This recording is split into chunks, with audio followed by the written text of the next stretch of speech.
two Manchu men were scared to death. They ran frantically for their lives. Meanwhile, Suchan transformed into a golden streak, chasing after them. In just a moment, under the rising sun, he killed both Manchu men. Then, he carried their corpses back. At this moment, the black-robed scout had not left. He proactively approached and probed with words. "Thank you for your assistance, sir. May I ask which elder of the Buddhist sect you are?" The disciple beside him, seeing that Suchan did not strike him, quickly bowed and added, "The situation was urgent just now. We had no choice but to resort to such a desperate measure. Please forgive us, venerable monk." Suchan sneered in his heart. Just saying we had no choice makes it acceptable? If I were an ordinary person, my head would have been split in two by now. He directly stated his identity. "I am Suchan. By imperial order, I am traveling to Beijing to investigate the Blood Map 3000 Miles case." The black-robed scout's face darkened. "It really is Suchan. I had a fleeting suspicion earlier." Based on intelligence reports, Suchan obtained the invincible Vajra skill in a Buddhist magical duel. He has a Central Plains accent,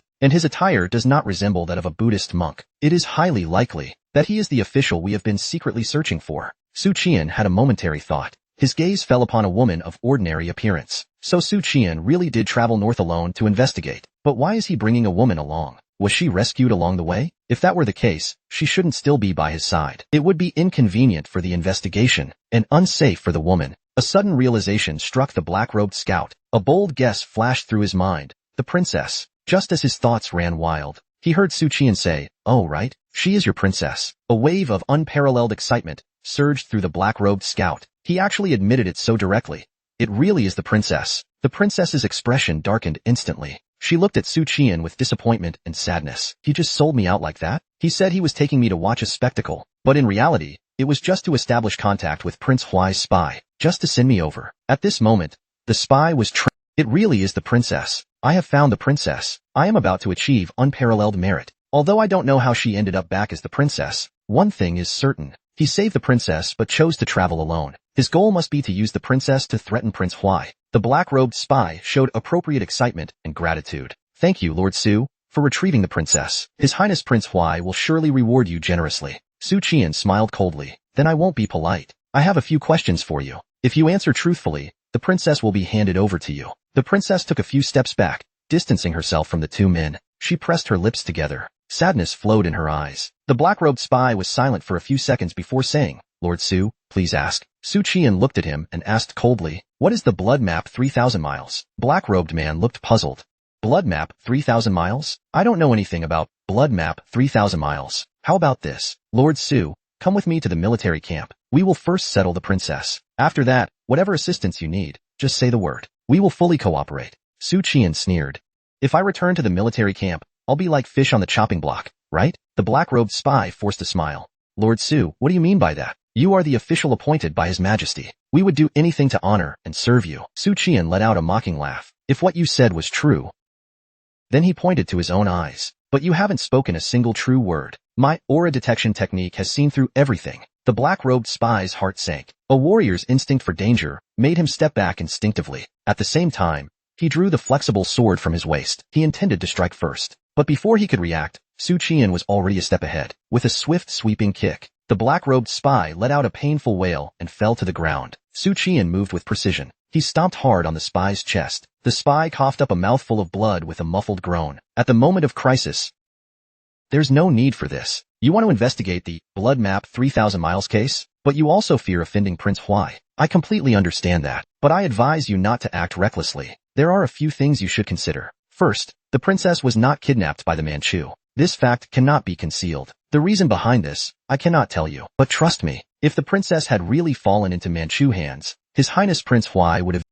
Suchan sneered twice. "So the Northern Frontier King is even more domineering than I imagined." The spy continued. "Second, rescuing the princess is a great merit. Prince Huai has commanded soldiers for years, and he values clear rewards and punishments above all else. If you establish a connection with Prince Huai, Lord Su, your future will be limitless. Wei Yuan can only promote your official rank, but Prince Huai is a royal prince. He can grant you a noble title. Third, a case is just a case. Solving one more or less won't tarnish your reputation as a top investigator. Your future is what truly matters, isn't it? Why jeopardize yourself over an unrelated case? Is it really worth it?" The princess took a nervous step back. Her full attention was on Suchan. He may be a lecherous man, but his conduct was still honorable. He was definitely not the kind of scoundrel who would sell out others for personal gain. Suchan slowly nodded.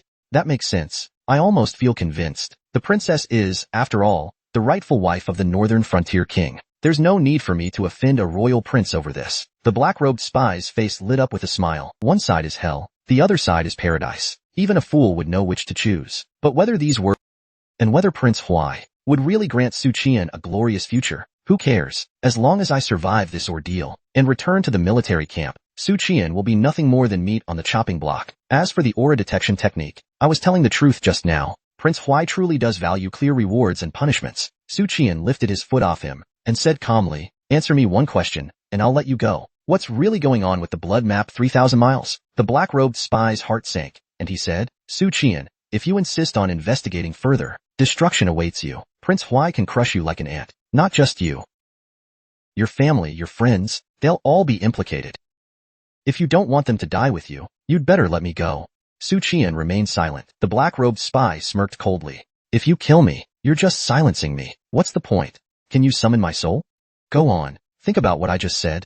Suchan unsheathed his black gold blade. With a grin, he said, you're right. A foreboding feeling rose in the black-robed spy's heart. What are you doing? Suchan repeated with a smile. You're right. I really can summon souls. With that, the blade flashed. A fine head flew into the air. The spy's blood splattered everywhere. The strong stench of blood quickly filled the air. A vivid life had just been extinguished. The princess's heart finally steadied. She exhaled in relief. Well done. It turns out my trust in Suchan was not misplaced. He wouldn't abandon me. The princess was about to suggest, let's hurry away, when she saw Suchan pull out a book, tear out a page, and start chanting. In an instant, a cold wind arose. The warm sunlight lost its heat. A faint, unreal figure materialized like smoke. The princess's eyes widened bit by bit. Her mouth slowly fell open. She was utterly dumbfounded. Suchan looked at her and comforted her. This is a spirit summoned using Taoist magic. It won't harm you. After saying this, he turned to look at the black-robed man. He remained silent for a few seconds. Then,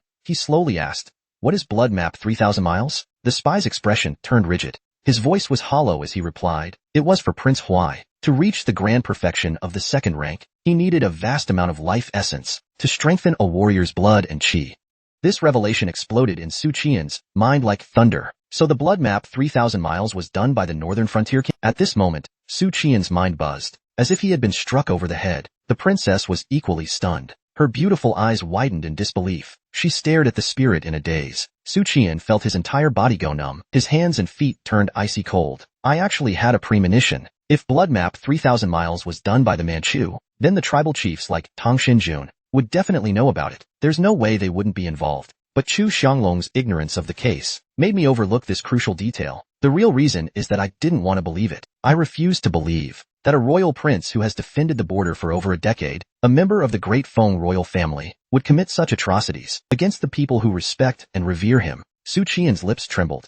His teeth ground together in hatred as he growled, utterly inhuman madness. After a long silence, Suchan, where did the massacre take place? The black-robed man's spirit answered blankly, I don't know. This answer caught Suchan off guard. Shouldn't it be in Shiko County? That place has been completely sealed off. Yet even as one of the northern frontier king's most trusted spies, he doesn't know about it? That doesn't make sense. Suchan voiced his doubts. To his surprise, the black-robed spirit replied, the commander of Chuzhou, Ke Yongxiu, and the Tianzi secret agents know. Suchan, Chun-Yin took a moment to recall this man's background. Ke Yongxiu, the commander of Chuzhou. He inherited the noble title of Duke Protector. The first-generation Duke Protector was once the king of Pinghai, a sworn brother of Emperor Wuzong. Emperor Wuzong, 500 years ago, he allied with the Buddhist sects to overthrow the first-generation corrupt government. Under the banner of cleansing the monarch's court, he seized the throne. The lineage of the Duke Protector is one of the rare noble families that has endured for centuries, intermarrying with the royal family. Throughout its history, the family has married 2 princesses and 4 county princesses. Ke Yongxiu carries royal blood from the Great Feng dynasty. He and the northern frontier king conspired together. They orchestrated the blood map 3,000 miles massacre. If I gather evidence and report them, I refuse to believe that the Grand Secretariat would shield them both. Even if he tries, Lord Wei would never allow it. Neither would the court officials. The court officials in the capital, both civil and military, good or bad, corrupt or sharp-minded, together, they form a force. Such an appalling massacre. As long as the truth reaches them, the officials of the capital will not turn a blind eye. Suchan held back. He intended to return to the capital with the captured soul, but that wasn't enough. A single spy's spirit was not enough to bring down the northern frontier king and Duke Protector. He turned to the three Manchu warriors. Why did you ambush the northern frontier king's spy? The Manchu warrior on the left answered, we were searching for the site of the northern frontier king's massacre. Then we were to report back to our chief. The middle Manchu warrior added, our chief also wants to ascend to the second rank. Finally, the Manchu warrior on the right said, during this time, we've been hunting each other down with the northern frontier king's spies. We've lost many of our people. Suchan continued questioning, why were you searching for the site of the northern frontier king's massacre? One of the Manchu warriors replied, for the golden blood pit. Suchan then questioned the other two. They all gave the same answer. At this moment, he realized there was a major issue. Logically speaking, finding the crime scene was something that he, as the investigating officer, had to do. It was also one of the key pieces of evidence he needed to uncover. If he couldn't even find the victims, the case could not be investigated further. However, the northern frontier king's spy didn't know the crime scene. Yet, the Manchu were actively searching for it. This meant that Blood Map 3000 miles wasn't truly over. Analyzing the ambush case, the Manchu strategy to steal the northern frontier king's power was twofold. First, by taking the princess. Second, by seizing the sacred blood essence. From the second point, he could infer that the Blood Map 3000 miles massacre had not ended, or rather, the northern frontier king had not completed his goal. Otherwise, the scouts from the Qingyan tribe would have already withdrawn. No wonder there were no Qingyan elites when they attacked the princess. Most likely, they had already infiltrated Chuzhou, searching for the site of the Blood Map 3000 miles massacre. Meanwhile, the northern frontier king's spies were engaged in a covert battle with the Manchu, hunting each other. That explained why there were no spies escorting or rescuing the princess. They were too preoccupied. On one hand, they had to conceal the Blood Map 3000 miles incident. On the other, they had to hunt the Manchu warriors infiltrating Chuzhou. Suchan asked again, are the Qingyan tribe the only ones who know about this? The Manchu warrior replied, yes. Suchan frowned. Something's not right. How did the Qingyan tribe's chief know about this? He pondered for a moment. Then he continued, have you ever seen a warlock in your tribe? The Manchu warrior hesitated before saying, yes. Suchan nodded. Then it all makes sense. The Qingyan tribe knows everything about the Blood Map 3000 miles, and all of this was told to them by a mysterious group of warlocks. This leads to two conclusions. First, the mysterious warlock group is supporting the Qingyan tribe's chief, helping him steal the northern frontier king's power and ascend to the second rank. Second, the mysterious warlock group wants to seize the Great Feng imperial contract, supporting the Manchu leaders to infiltrate the court. They aim to weaken the Great Feng empire from within. Their intentions are now crystal clear. Suchan stopped asking questions, and instead turned to the princess and said, crouch down, cover your eyes. The princess obediently. Suchan took out a fragmented page, placed the black-robed spies and the three Manchus' corpses into a jade storage artifact, and then opened the storage bag given by Li Miaozhen to collect their souls. After finishing everything, he came to the princess, crouched with his back to her, and said, get on. Let's go. This time, the princess did not hesitate. She opened her arms and wrapped them around Suchan's neck. She realized she no longer resisted a bit of physical contact with this man. It was truly strange. The princess turned her head and looked back. A sudden gust of wind swept through, tearing the ethereal spirits apart like fleeting illusions, scattering them in the breeze. She suddenly felt a sharp pain in her heart. In a low voice, she murmured, he doesn't deserve the title. Suchan said firmly, shut up. Hold on tight, he added, tightening his grip. She obediently clung to his back. With a loud boom, the ground trembled as he launched forward, darting like an arrow into the wilderness, and vanishing into the distance. 800 miles from the 3 yellow line, the princess was sitting unladylike, gnawing on a chicken leg. While eating, she asked softly and for once gently, what do you plan to do next? Suchan smiled at her and replied, to be honest, the reason I brought you north was to use you as leverage against the northern frontier king, to make him surrender. My initial intention was bad. The princess pursed her lips and said sadly, I know. He's no fool. This man journeyed north to investigate the case and brought me along. It's not hard to guess what he was planning. Suchan looked surprised. You're not angry? That doesn't match your usual temper. The princess shook her head. Softly she said, I've been beautiful since I was a child. When I was 9, I went with my parents to the Jade Buddha temple to burn incense. The abbot of the temple saw me for the first time and wrote a poem about me. You should know that poem. After that, my fame spread widely. My parents worked even harder to groom me. They wanted me to be a well-educated, refined young lady, skilled in music, chess, calligraphy, and painting. When I turned 13, my beauty caused so much attention that the pressure on my family grew immense. We not only had to deal with noblemen coming to propose marriage, but even some distant relatives with no blood ties looked at me inappropriately. My parents and elders protected me closely, not because they loved me dearly, but because they didn't want any blemish on this valuable asset. Finally that year, the emperor sent someone to take me to the palace. My parents and elders were overjoyed, moved to tears. After all, the treasure they had nurtured was finally sold at the highest price. After entering the palace, I only saw the emperor once. After that, he ignored me. Later, I found out the emperor had started practicing Taoism and abstaining from women. To me, that was a good thing. Life in the palace was comfortable, fine food, luxurious clothes, without having to degrade myself for some disgusting man. After the Battle of Shanhaiguan, I was gifted to Prince Huai, becoming his primary wife. I stayed in Prince Huai's residence for 20 years. I knew exactly what those brothers were up to, but what could I do? I'm just a weak woman. Even if I wasn't watched over by guards, even without any restrictions, if I ran away, by the time I reached the outer gates, I would have lost half my life. I've been treated as a commodity since I was young, constantly passed from one person to another. One day, when I'm no longer valuable, I'll be discarded like a worn-out tool. Sitting by the campfire, she hugged her knees. Her voice was soft, her face expressionless. So if you see me as a bargaining chip, a commodity, I won't hold it against you. Compared to those two brothers, I think you're a good person. Suchan felt a wave of pity. What a miserable life. He looked at the princess and asked, really? The princess nodded earnestly this time, not mad.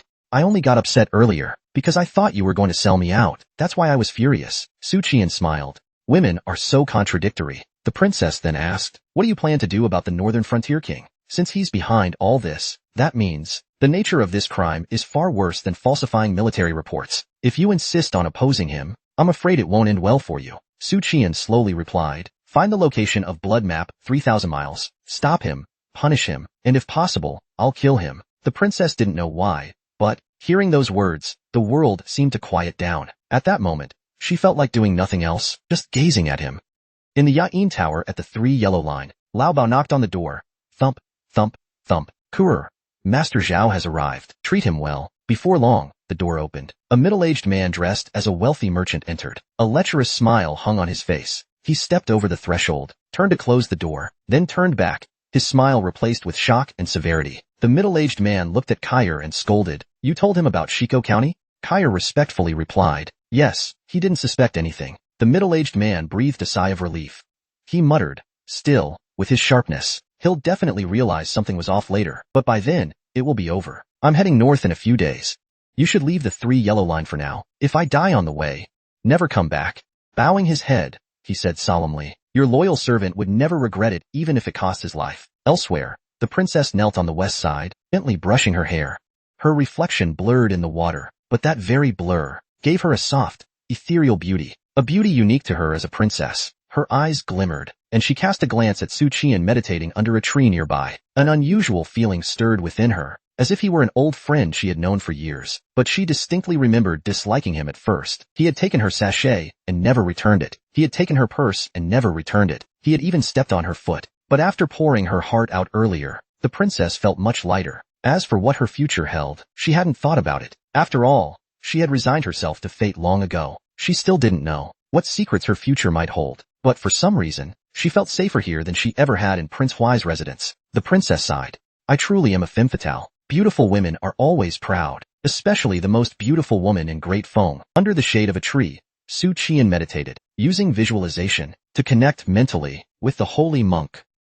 After absorbing the essence of 4 fourth-rank experts, the holy monk's Wi-Fi was much more stable. A few calls, and the connection was established. Suchan got straight to the point. Master, you already know the Northern Frontier King's scheme. The holy monk replied, I don't actively keep up with external affairs. In fact, I never take the initiative to monitor them. Suchan was taken aback. What kind of master are you? He told the holy monk about the details of blood map 3,000 miles, and then probed, Master, are you interested in the Northern Frontier King's essence blood, for ascending to the 3rd rank grand perfection? Also, I have a question. If the Northern Frontier King needs the princess's soul, but also the blood map 3,000 miles, does that mean he requires both essence blood and the princess's soul? Suchan would bet on it. The holy monk was definitely interested. There's no way he would let such precious essence slip away. This was the confidence Suchan relied on to speak boldly about punishing, or even killing, the Northern Frontier King. Yet, his remark was met with silence. Suchan called out, Master, repeatedly. Only then did the holy monk respond. I was just thinking about something. Suchan was speechless. I thought you lost your connection again. What were you thinking about, Master? The holy monk began to elaborate. Do you know why the warrior path is so hard to follow? Unlike other disciplines, warriors are inherently selfish. They absorb all the power they can to strengthen themselves, focusing entirely on their physique and soul. The northern frontier king of Great Foam, slaughtering people to extract life essence isn't surprising. Suchan pressed. How much are we talking about? The holy monk paused briefly and then said, at least tens of thousands. The words thundered in Suchan's mind. He stood frozen like a statue. His breathing grew heavy, his facial muscles twitching slightly, a vein pulsing at his temple. Finally, after a long moment, he exhaled deeply, regaining his composure. Why didn't he just start a war? Why kill civilians? The holy monk replied gently, it's not that simple. At third rank, one is no longer human. To refine mortal life essence and perfect oneself, it's necessary to transform that essence. So he needed time to refine and purify the essence. Only then could he rise to the next level. Suchan frowned and mused. So a war wouldn't meet the conditions.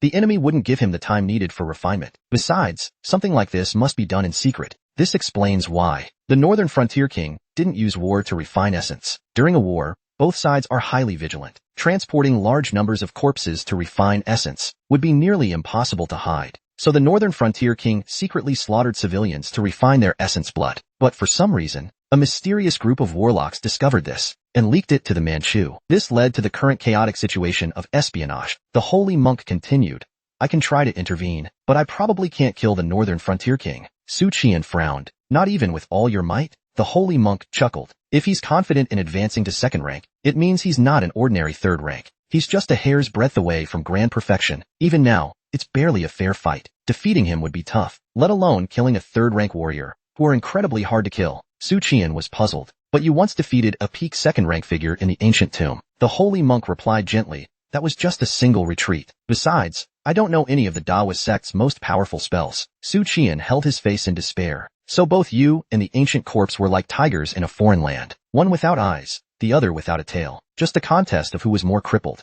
Realizing the holy monk's limitations, Suchan knew he had to change his strategy. Instead of aiming to kill the northern frontier king, he would focus on disrupting his advancement. First, he had to find the crime scene. That was likely where the northern frontier king refined the essence blood.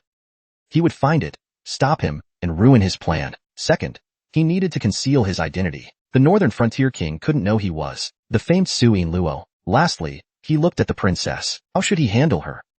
His first lead was Shiko County. He would head there and see what he could find. But he had to act quickly before the northern frontier king completed his plan. Time was of the essence. As for concealing his identity, he certainly couldn't show his golden body. Even though it was a Buddhist mastery, and not an uncommon one among warrior monks, it still wasn't foolproof. Suin Luo also mastered Vajra Unbreakable, which conveniently allowed him to infiltrate the north. And it's outside of surveillance. As long as there's the slightest suspicion, the northern frontier king will investigate. Never underestimate someone else's intelligence, and never rely on blind luck. Fortunately, the holy monk, he has a set of undying body techniques. I've never displayed these in front of others, so no one would suspect me. But the imperial censors know. The yokai who entrusted the holy monk to me know. And the mysterious warlock faction knows. They all have designs on me. As long as I haven't fully matured, they won't rush to harm me. The mysterious warlock faction likely wants to take me down, but before they can, they'll need to get rid of the holy monk first. So I'm still safe for now. However, I can't keep using my own face. This mess isn't something Erlang can handle at his age. But a human skin mask won't do. It's too easily removed. My illusion technique hasn't matured yet. I can only imitate those I know best, like Erlang, my uncle and aunt, or Linyu, Wei Yuan, and Su Lining. Suchan, in a moment of bitter humor, thought, maybe I should disguise myself as the little bean sprout. Let the northern frontier king see the might of a golden Barbie. After laughing, his expression turned serious. Actually, there's another person I know best. The third point is how to handle the princess. Originally, in my plan, after finishing the northern expedition, the princess would have to be handed over. But now, knowing the northern frontier and her past, I definitely can't give her back to him. I'll have to take her back to the capital and keep her hidden. I can't keep her at my house. I'll need to buy her a separate courtyard. But that complicates matters with the maids. Forget it. I'll deal with it later.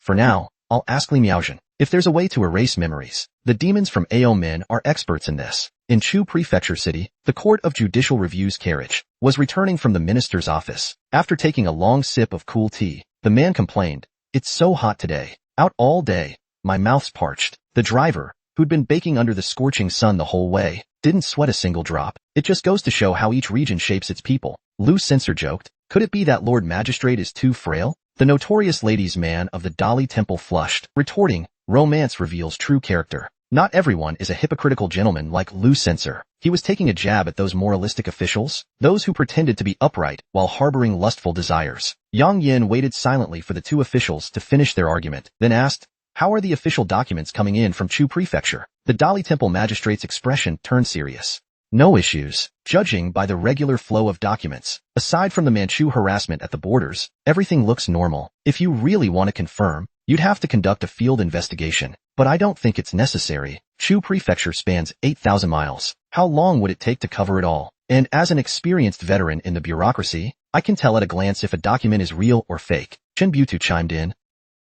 Besides, the area around the relay stations is crawling with spies. If we leave, we'll be followed. Yang Yin returned his gaze to the map. He traced a circle north of Chu Prefecture with his finger. Then he said, given the scale of the Manchu border raids, blood map 3,000 miles wouldn't be in this region. The northernmost part of Chu Prefecture is guarded by Chu Prefecture City. As long as the city holds, even if nearby villages and towns are attacked, the court wouldn't pay much attention. And massacring just a few villages worth of people, that doesn't live up to the name, blood map 3,000 miles. Yang Yin thought for a moment, then drew another circle on the map, before asking, how about Shiko County and Yunshangzhou? Are the official documents from those places in order? The Dali Temple magistrate nodded. No issues there. Yang Yin was silent for a moment, then said, Chen Bu too, spend the next few days wandering around Chu Prefecture City, gather intel from the streets.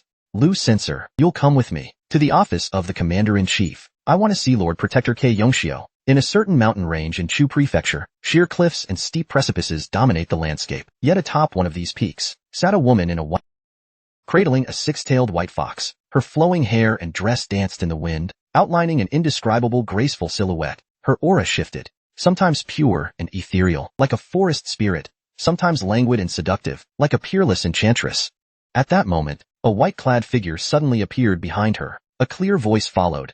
Your Highness, it's been 21 years since we parted at Shanghai Pass. You remain as stunning as ever. Unlike the royal master of the kingdom, the lady in the white dress chuckled. You've never met my mother. How can you say I'm unlike her? The white-clad man's face was veiled in mist, making it impossible to discern his features. The nine-tailed heavenly fox lineage condenses the essence of heaven and earth, embodying the spirit of the world. Every heavenly fox is one of a kind. By their beauty and aura, no one could compare. At the time, only that princess came close. Yet, your Highness' aura is uniquely yours, whereas hers could be harvested by anyone. The lady in the white dress stroked the six-tailed fox's head. He is the truly unique one, she said calmly. And what business brings you here? The white-clad man sighed. Sanbo hinted that your Highness had intercepted my prize. 20 years of careful planning almost unraveled overnight. I hope you will be merciful this time. The lady in white smiled faintly. Victory depends on one's skill. If you want me to let it go, fine. But as someone I admire once said, fair trade. Tell me what Jianzhang is planning. The man,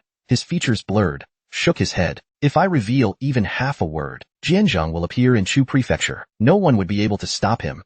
The lady in white laughed. You've taken half of Great Feng's fortune. Jianzhang isn't the same as before. No fear. That kid is just a vessel to you. In the past, I wouldn't have cared about his fate. But now, I quite like him. The white-clad man frowned slightly, surprised by her words. You like him? The lady in the white dress didn't answer.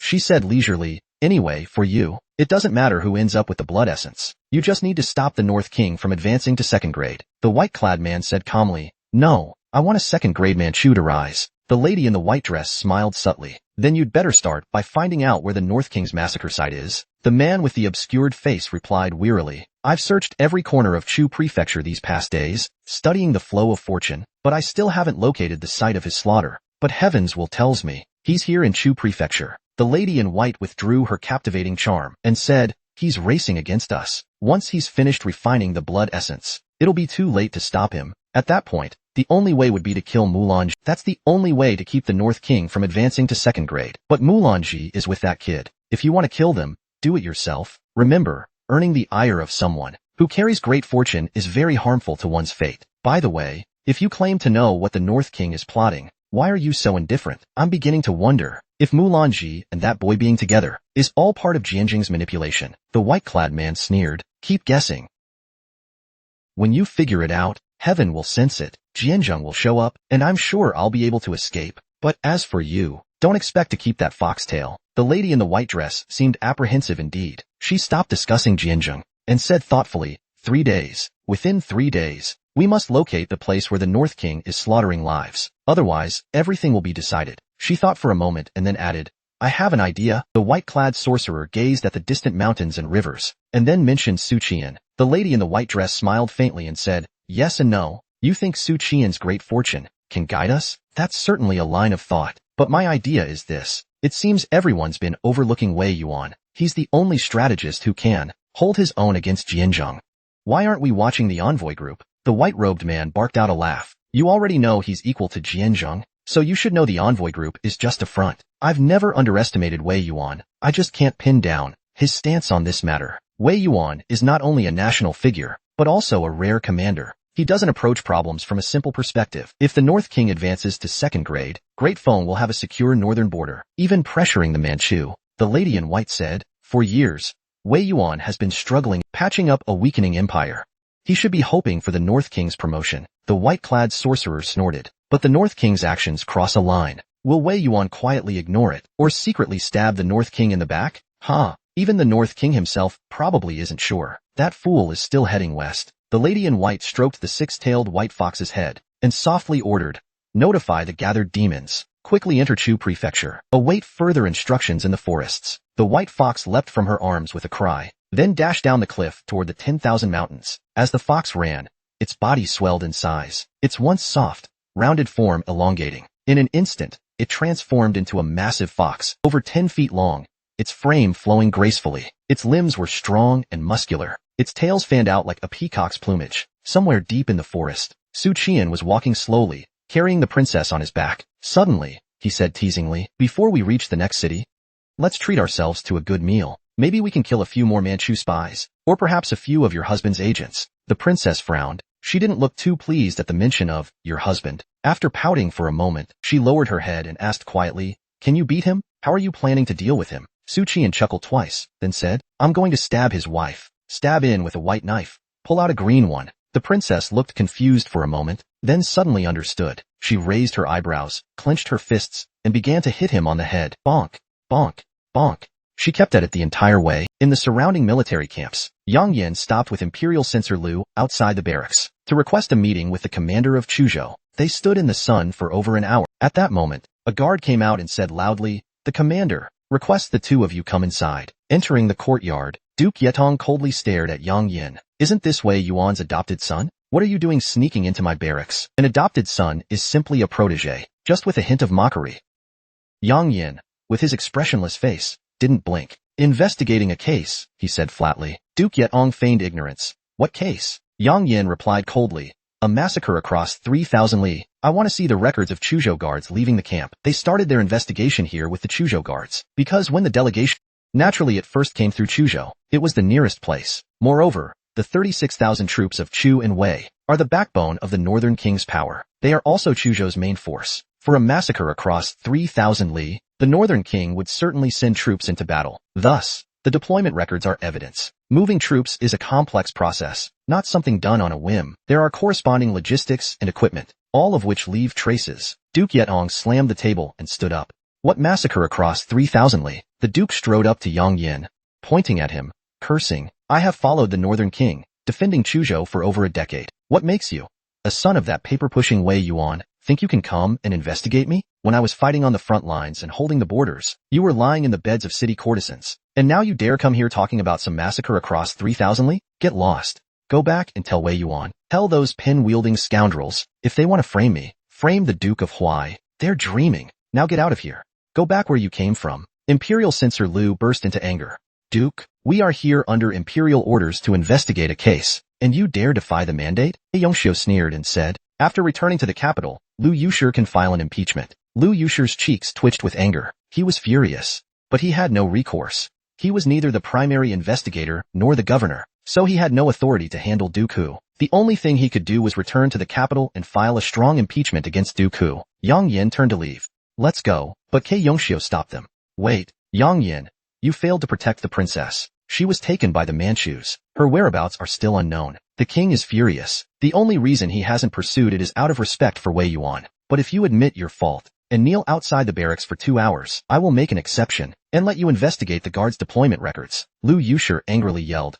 How dare you bully us so shamelessly? But Yang Yin remained expressionless, raising a hand to stop him, slowly shaking his head, signaling him not to respond. Seeing this, Kei Yongxiu burst into laughter, mocking them as they walked away. Even after leaving the camp, Lu Yusher was still furious. This is too much. When we get back to the capital, I will make that scoundrel understand that scholars are mightier than the sword. Yang Yin, however, calmly said, he's intentionally provoking us. He wants to kill us. Lu Yusher was startled. Why do you say that? Yang Yin replied, the massacre across 3,000 li may be even more troublesome than we imagined. Suchan made the right decision to leave the delegation, to head north secretly. If he were still in the delegation, he'd be unable to do anything, and with his short temper, it'd be easy for him to fall into Kei Yongxiu's trap. Here, he can't win against Duke Hu and the Northern King. It would only lead to his death. Lu Yusher gasped. With Su Yingluo's cleverness, it shouldn't come to that, should it? Yang Yin continued.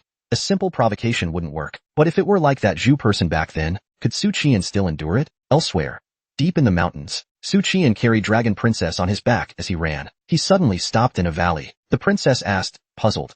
What's wrong? Su Qian candidly replied, I need to pee. The princess scoffed. Blushing, she climbed off his back and turned away. Su Qian rolled his eyes at her in exasperation. What was this woman thinking? That he'd pee in front of her? What nonsense! That pervert! He went into the dense forest beside the valley. Just as he was about to unbuckle his pants and relieve his swollen bladder, the princess's scream suddenly pierced the air. Startled, he almost zipped himself back up. He quickly pulled up his pants and asked, What's wrong? What's wrong? The princess, terrified, looked into the distance, her lips trembling, unable to speak. Su Qian followed her gaze and immediately understood why the princess was so frightened. Ahead, the forest was teeming with large monsters. Their roar shook the heavens, like an army on the march. At that moment, the leading python let out a long hiss and stopped. It raised its head high. Its cold eyes locked onto Su Qian. The princess turned pale with fear, her legs trembling, and clung tightly to Su Qian's arm. It was as if this man was her only hope. Su Qian's mind raced, desperately calculating how to deal with this dire situation. So many monsters, and each one was formidable. It would be tough enough to fight his way out alone, let alone protect the princess. Su Qian's voice echoed in the valley. Who among you is the leader? The giant python responded coldly, its icy gaze fixed on Su Qian. Who are you? Su Qian let out a sigh of relief. At least they weren't here for him. But he'd clearly underestimated the habits of the monster tribe. Voices rang out from the forest. Eat him! Eat him! What powerful vital energy! And that woman next to him looked so fresh and tender, like a tasty snack. The giant python flicked its tongue, its cold pupils gradually replaced by a hunger to feed. They were here under the princess's orders to infiltrate Chuzhou, and it was better to remain discreet. But this man's vital energy was just too tempting. Su Qian sighed, realizing there was no avoiding a confrontation. Just as well, the monk's big move was ready. A drop of pure energy emerged from his brow, rapidly spreading through his body. Brilliant golden light radiated out, faintly glowing wings of flame, reflected in the monster's eyes. Su Qian spoke calmly, Are you sure you want to eat me? The princess, stunned and awestruck, saw the creatures that just moments ago had been filled with greed, now cowering like frightened dogs, seemingly terrified. Her heart settled down, feeling an immense sense of security, just being near Su Qian. The giant python raised its head and stepped back a few paces. Diamond Vajra technique? Which Buddhist sect are you from? Who is your master? Su Qian did not answer. Inwardly, he was frantically calling for the great master. Hurry, Master Shan. Come out and eat. Master Shan, however, was nowhere to be found. He thought, not again. I just topped up his VIP membership. He grew a little anxious. It wasn't that he feared the monster's attack. He could definitely break through on his own. But what about the princess? How could he ensure her safety? In the midst of such chaos, protecting a fragile woman, in the middle of an army of beasts, without letting her get hurt, was not something a brute could manage. At that moment, the python hissed. It spoke in human tongue. Pretentious monk. Eat him. Chorus of growls erupted. The pack of beasts bared their teeth and snarled. Sharp, deadly fangs emerged everywhere. The princess closed her eyes in fear, clutching Su Qian's hand tightly. Meanwhile, a voice echoed in Su Qian's mind. A voice from the monk's spiritual master. Was just thinking about something, it said. The next moment, Su Qian lost control of his limbs. A majestic voice, not his own, came from his mouth. No killing or hunting. A faint sigh echoed through the valley, reaching the ears of the fierce monsters. As thunderous as spring lightning, they lost control of their bodies and collapsed simultaneously. Su Qian said, a mere rabble. The massive python, coiled and still, was pinned to the spot by an invisible force. It couldn't move. Not until fear took over, banishing its intent to kill. Then Suchan thought to himself, don't kill them yet. I need to extract some intelligence. These monsters were likely from the northern tribe. I want to know their objectives. Suchan said aloud, I have questions for you. Answer them truthfully. The python lowered its proud head, trembling as it spoke. Master, please ask. At that moment, Suchan regained control of his body, from the monk's spirit. He had already guessed the answer, but he still asked. You northern monsters have invaded the Dafeng territory en masse. What is your purpose? The white fox whispered, we are not from the northern tribe. We are citizens of the myriad monster kingdom. Suchan almost blurted out, leftover forces of the myriad monster king. The myriad monster kingdom, ruled by the nine-tailed heavenly fox. The myriad monster kingdom, a nation that once dominated the vast southern mountains, was part of the southern lineage of the north-south monster tribes on the Jojo continent. The king of the kingdom was the nine-tailed heavenly fox, who was rumored to be a half-step martial god. This information had come from number 5 of the Heaven and Earth Society, Lena. She had once mentioned that back then, the myriad monster kingdom's half-step martial god was slain by the Buddha himself. Only then was he killed. Afterward, the myriad monster kingdom fell apart. The nine-tailed heavenly fox's heir, the nine-tailed princess, led the remnants into exile. Their resistance spanned 500 years. How did the remnants of the myriad monster kingdom end up here? They wouldn't act independently. Does this mean that the monster princess also intends to meddle in this Chujo quagmire? A third-grade warrior ascending to second grade is already drawing in so many powerful figures. Yet, somehow it makes sense. Suchan's gaze turned cold. You still haven't answered my question. The giant python hastily replied. We sneaked into Chujo in secret, waiting for the princess to locate the site of the Northern King's massacre of 3,000 Li. Then we'll attack in unison. Suchan's mind raced. He's after the blood essence too. Adding the Manchu youth leader into the mix, Chujo's waters would only grow muddier. The advantage is that I can fish in these troubled waters. I won't be fighting alone anymore. But the downside is also clear. None of these people are good news. It's bad news no matter who ends up with the blood essence. I wish I could get in touch with that monster princess and see if she has any leads. But Suchan, that's like making a deal with the devil. You won't even know what hit you in the end. Suchan said aloud, have you found the Northern King, or the site of the massacre? The python shook its head repeatedly. Suchan frowned. So the myriad monster kingdom is looking for the massacre site? The northern Manchu forces are also looking for it, and yet nobody knows where it is. Chujo spans 8,000 li, a vast and open land. It couldn't possibly be hidden this well. Suchan mentally connected with the monk's spiritual master. I've asked everything I needed to. Your turn. To his surprise, the spiritual master did not slaughter the monsters, or take their blood essence. Instead, he let them go. Suchan asked, surprised, why not replenish your strength before the great battle? The monk smiled faintly. It reminded me of some old memories. Back when my cultivation was incomplete, the myriad monster kingdom ruled the southern regions. They were immensely powerful. That monster princess may know me, or have heard of me.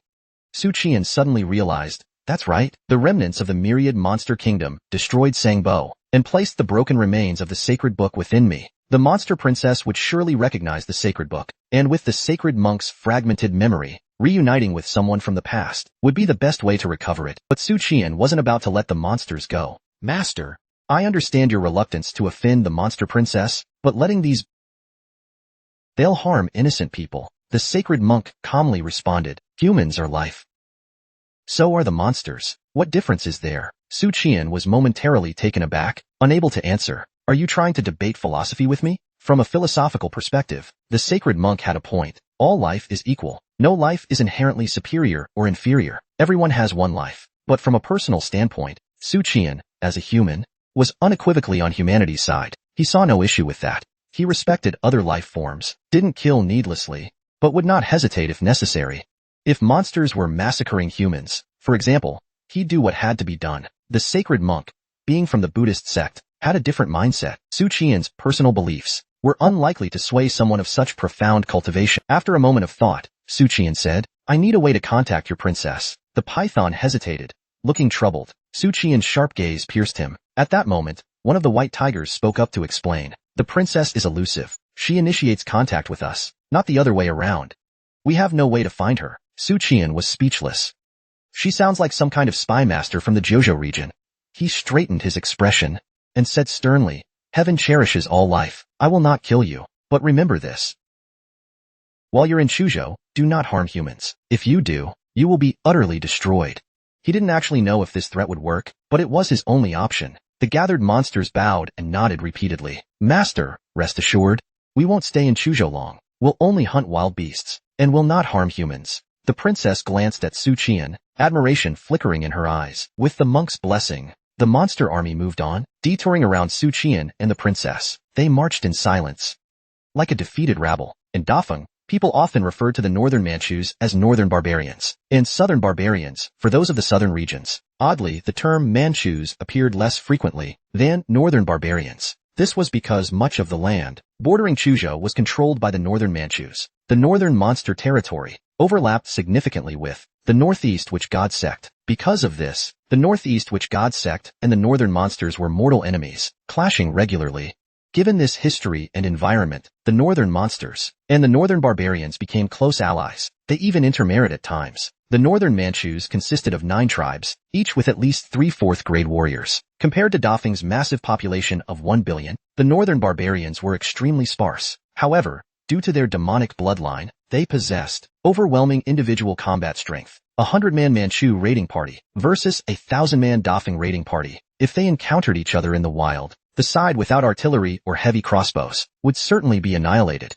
Beyond the Chuzhou border, the northern landscape became vast and rugged. Desolation was its prevailing theme, though there were also lakes, grasslands, lush oases, and green mountains. These places were mostly occupied by Manchu tribes. The Qingyan tribe was located to the northwest, at the base of a mountain called Tuatian. Legend had it that Tuatian mountain formed after the death of the Qingyan ancestor. At dusk, a thunderous snore echoed throughout the Qingyan tribe. The tribe's people were long accustomed to it, herding cattle and sheep, hunting in the mountains, or drinking and making merry, each busy with their own tasks. The snoring carried for dozens of miles. What kind of creature made such a sound? It came from the leader of the Qingyan tribe, Jili Jigu, a top-tier 3rd-grade master, the strongest of the northern Manchus. He had once fought the northern king on land. The outcome was unknown. Afterward, those searching for the battlefield found a wasteland stretching hundreds of miles, completely devastated and devoid of life. At that moment, a Qingyan tribesman carrying twin blades rode swiftly, passing by tents and houses, following the main road leading to the mountain's base. The tribesman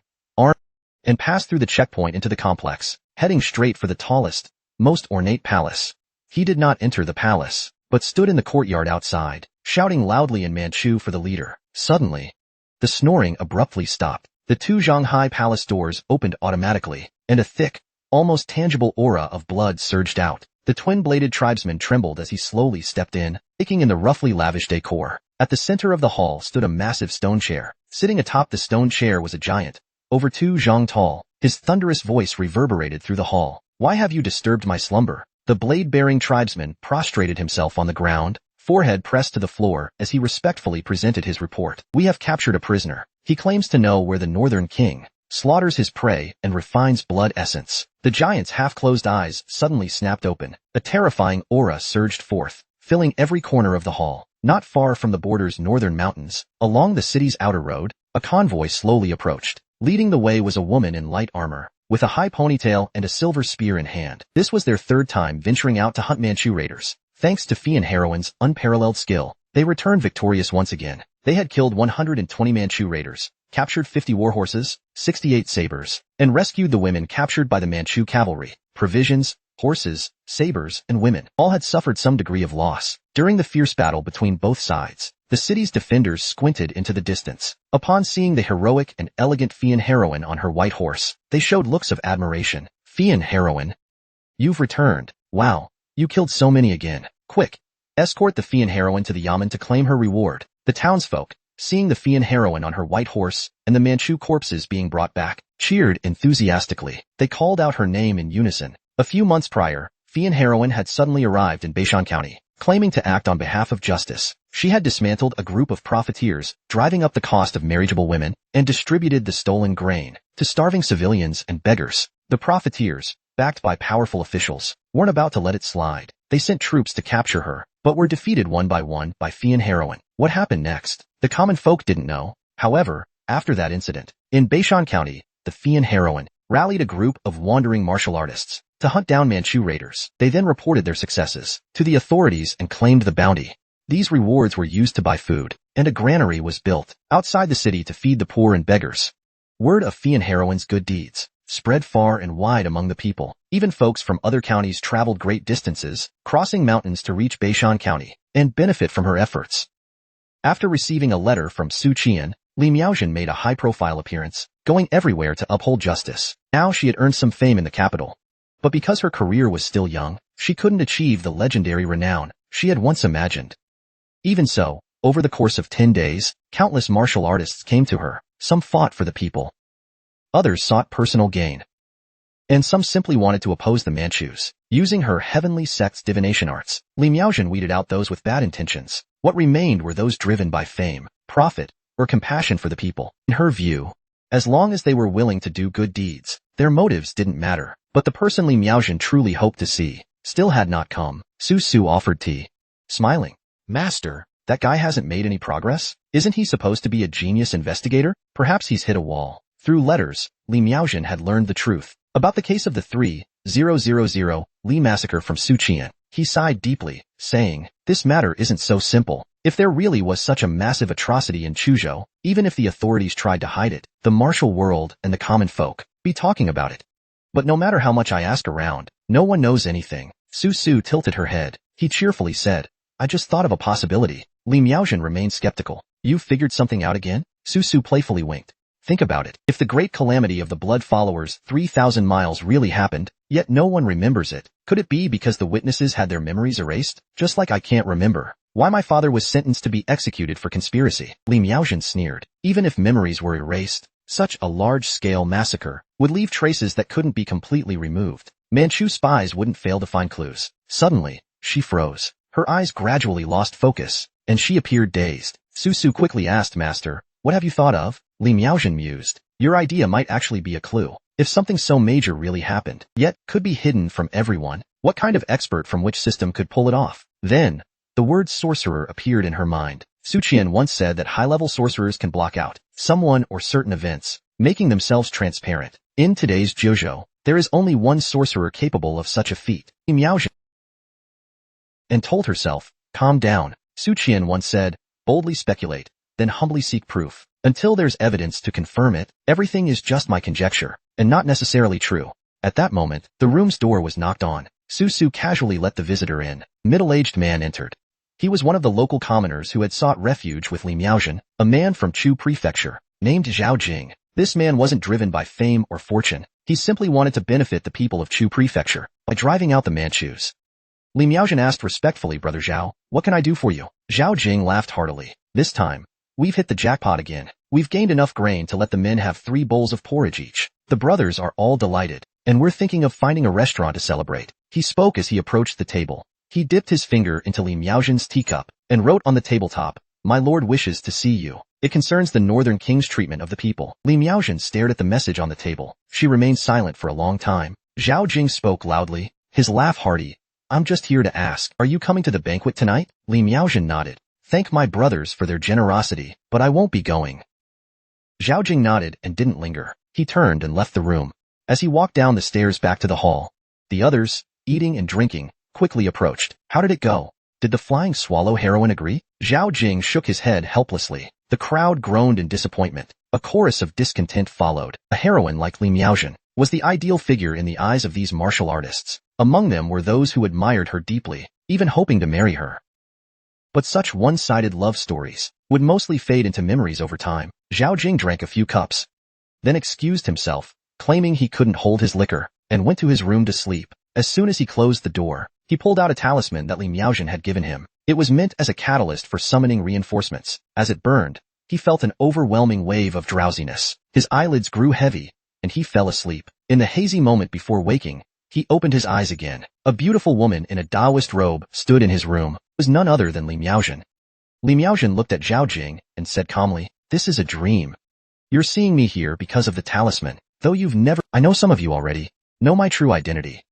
The heavenly Tao dispute has been simmering. The truth about the Holy Lady of the Soul, also known as the Flying Swallow Heroine, is known by some, but not all. But that's not the point. Zhao Jing bowed slightly and said, My real name is Zhao Jing. I'm a wandering swordsman from Chu Prefecture. Li Miaojin slightly waved her hand, as if she had the ability to discern whether he was lying in the dream. Then she asked, Who is your lord? How do you know about the massacre of the Northern King's people? As far as I know, Apart from the Manchus, no one else in Chu Prefecture seems to know about this. Her implication was clear. A mere wandering swordsman like him couldn't possibly have insider information. Zhao Jing answered with a grave expression, "My lord, he is from the courier station." After several days of secret investigations and visits, Head Constable Chun had no choice but to reporting that he hadn't obtained any valuable leads. Censor Liu spoke up, suggesting, "We could try inquiring at the Provincial Administration Office. The Provincial Administrator Zhang Xinhuai is highly esteemed and deeply loved by the people of Chu Prefecture. He is one of the few good officials. If he knew about such an event, he wouldn't conceal it. Perhaps he was threatened by the Northern King or the Commandant." Another suggested, "Why not pay him a visit and see what he says? Reason with him, appeal to his sense of duty." Yang Yin considered the idea and agreed. "Let's go to the Provincial Administration Office then." Right away, he set out with Censor Liu, who had a good relationship with Zhang Xinhuai. They rode to the... When they arrived, they found Zhang Xinhuai, solemn and serious, frowning as he greeted them. "Gentlemen, I have a question. This so-called massacre of 3,000 miles was based solely on a few fragmented words from the residual spirit of a corpse. Do you not think it's rather rash to launch an investigation into the Northern King based on that alone?" Censor Liu frowned and replied, "What do you mean?" Zhang Xinhuai smiled faintly. "As an official responsible for dealing with disturbances, I know full well where unrest occurs, where bandits raid.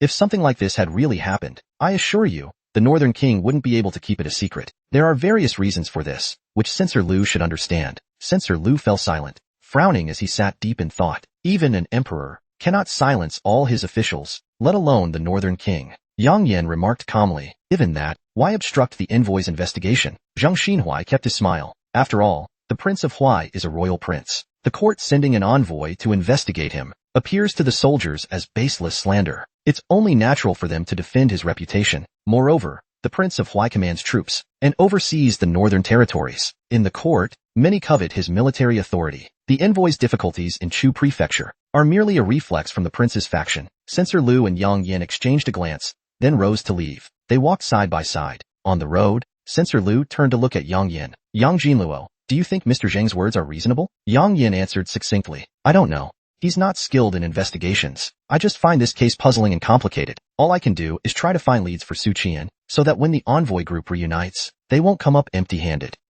Meanwhile at the inn, Zhao Jing answered, "My lord is the sole survivor. He narrowly escaped the Prince of Huai's slaughter. Since then, he has been on the run." Li Miaozhen interrupted coldly, "The Prince of Huai is a grade 3 martial artist. How could your lord escape his slaughter? Who exactly is he, and why have you been lurking near me for so long, without revealing yourself, until now?" Zhao Jing sighed, "It's a long story." Li Miaozhen pressed him, "First, tell me who your lord is." Zhao Jing replied, "My lord is Zhang Xinhuai, the provincial administrator of Chu Prefecture." Meanwhile, in a forest, Suchan, walking along a path, suddenly, his heart raced. Taking out the small messenger talisman, he saw that it was a message from Li Miaozhen. The holy lady of the celestial sect had first asked Taoist Golden Lotus to block others from the chat, then sent a message asking Suchan to come to Beishan County. She said she had important information to share. Suchan calmly replied, "What information? Tell me first." Li Miaozhen replied, "It's hard to explain. You should come and talk to me in person." Suchan frowned and said, "I'm on my way to Shiko County. Detouring to Beishan County will take a lot of time." Li Miaozhen hurriedly replied,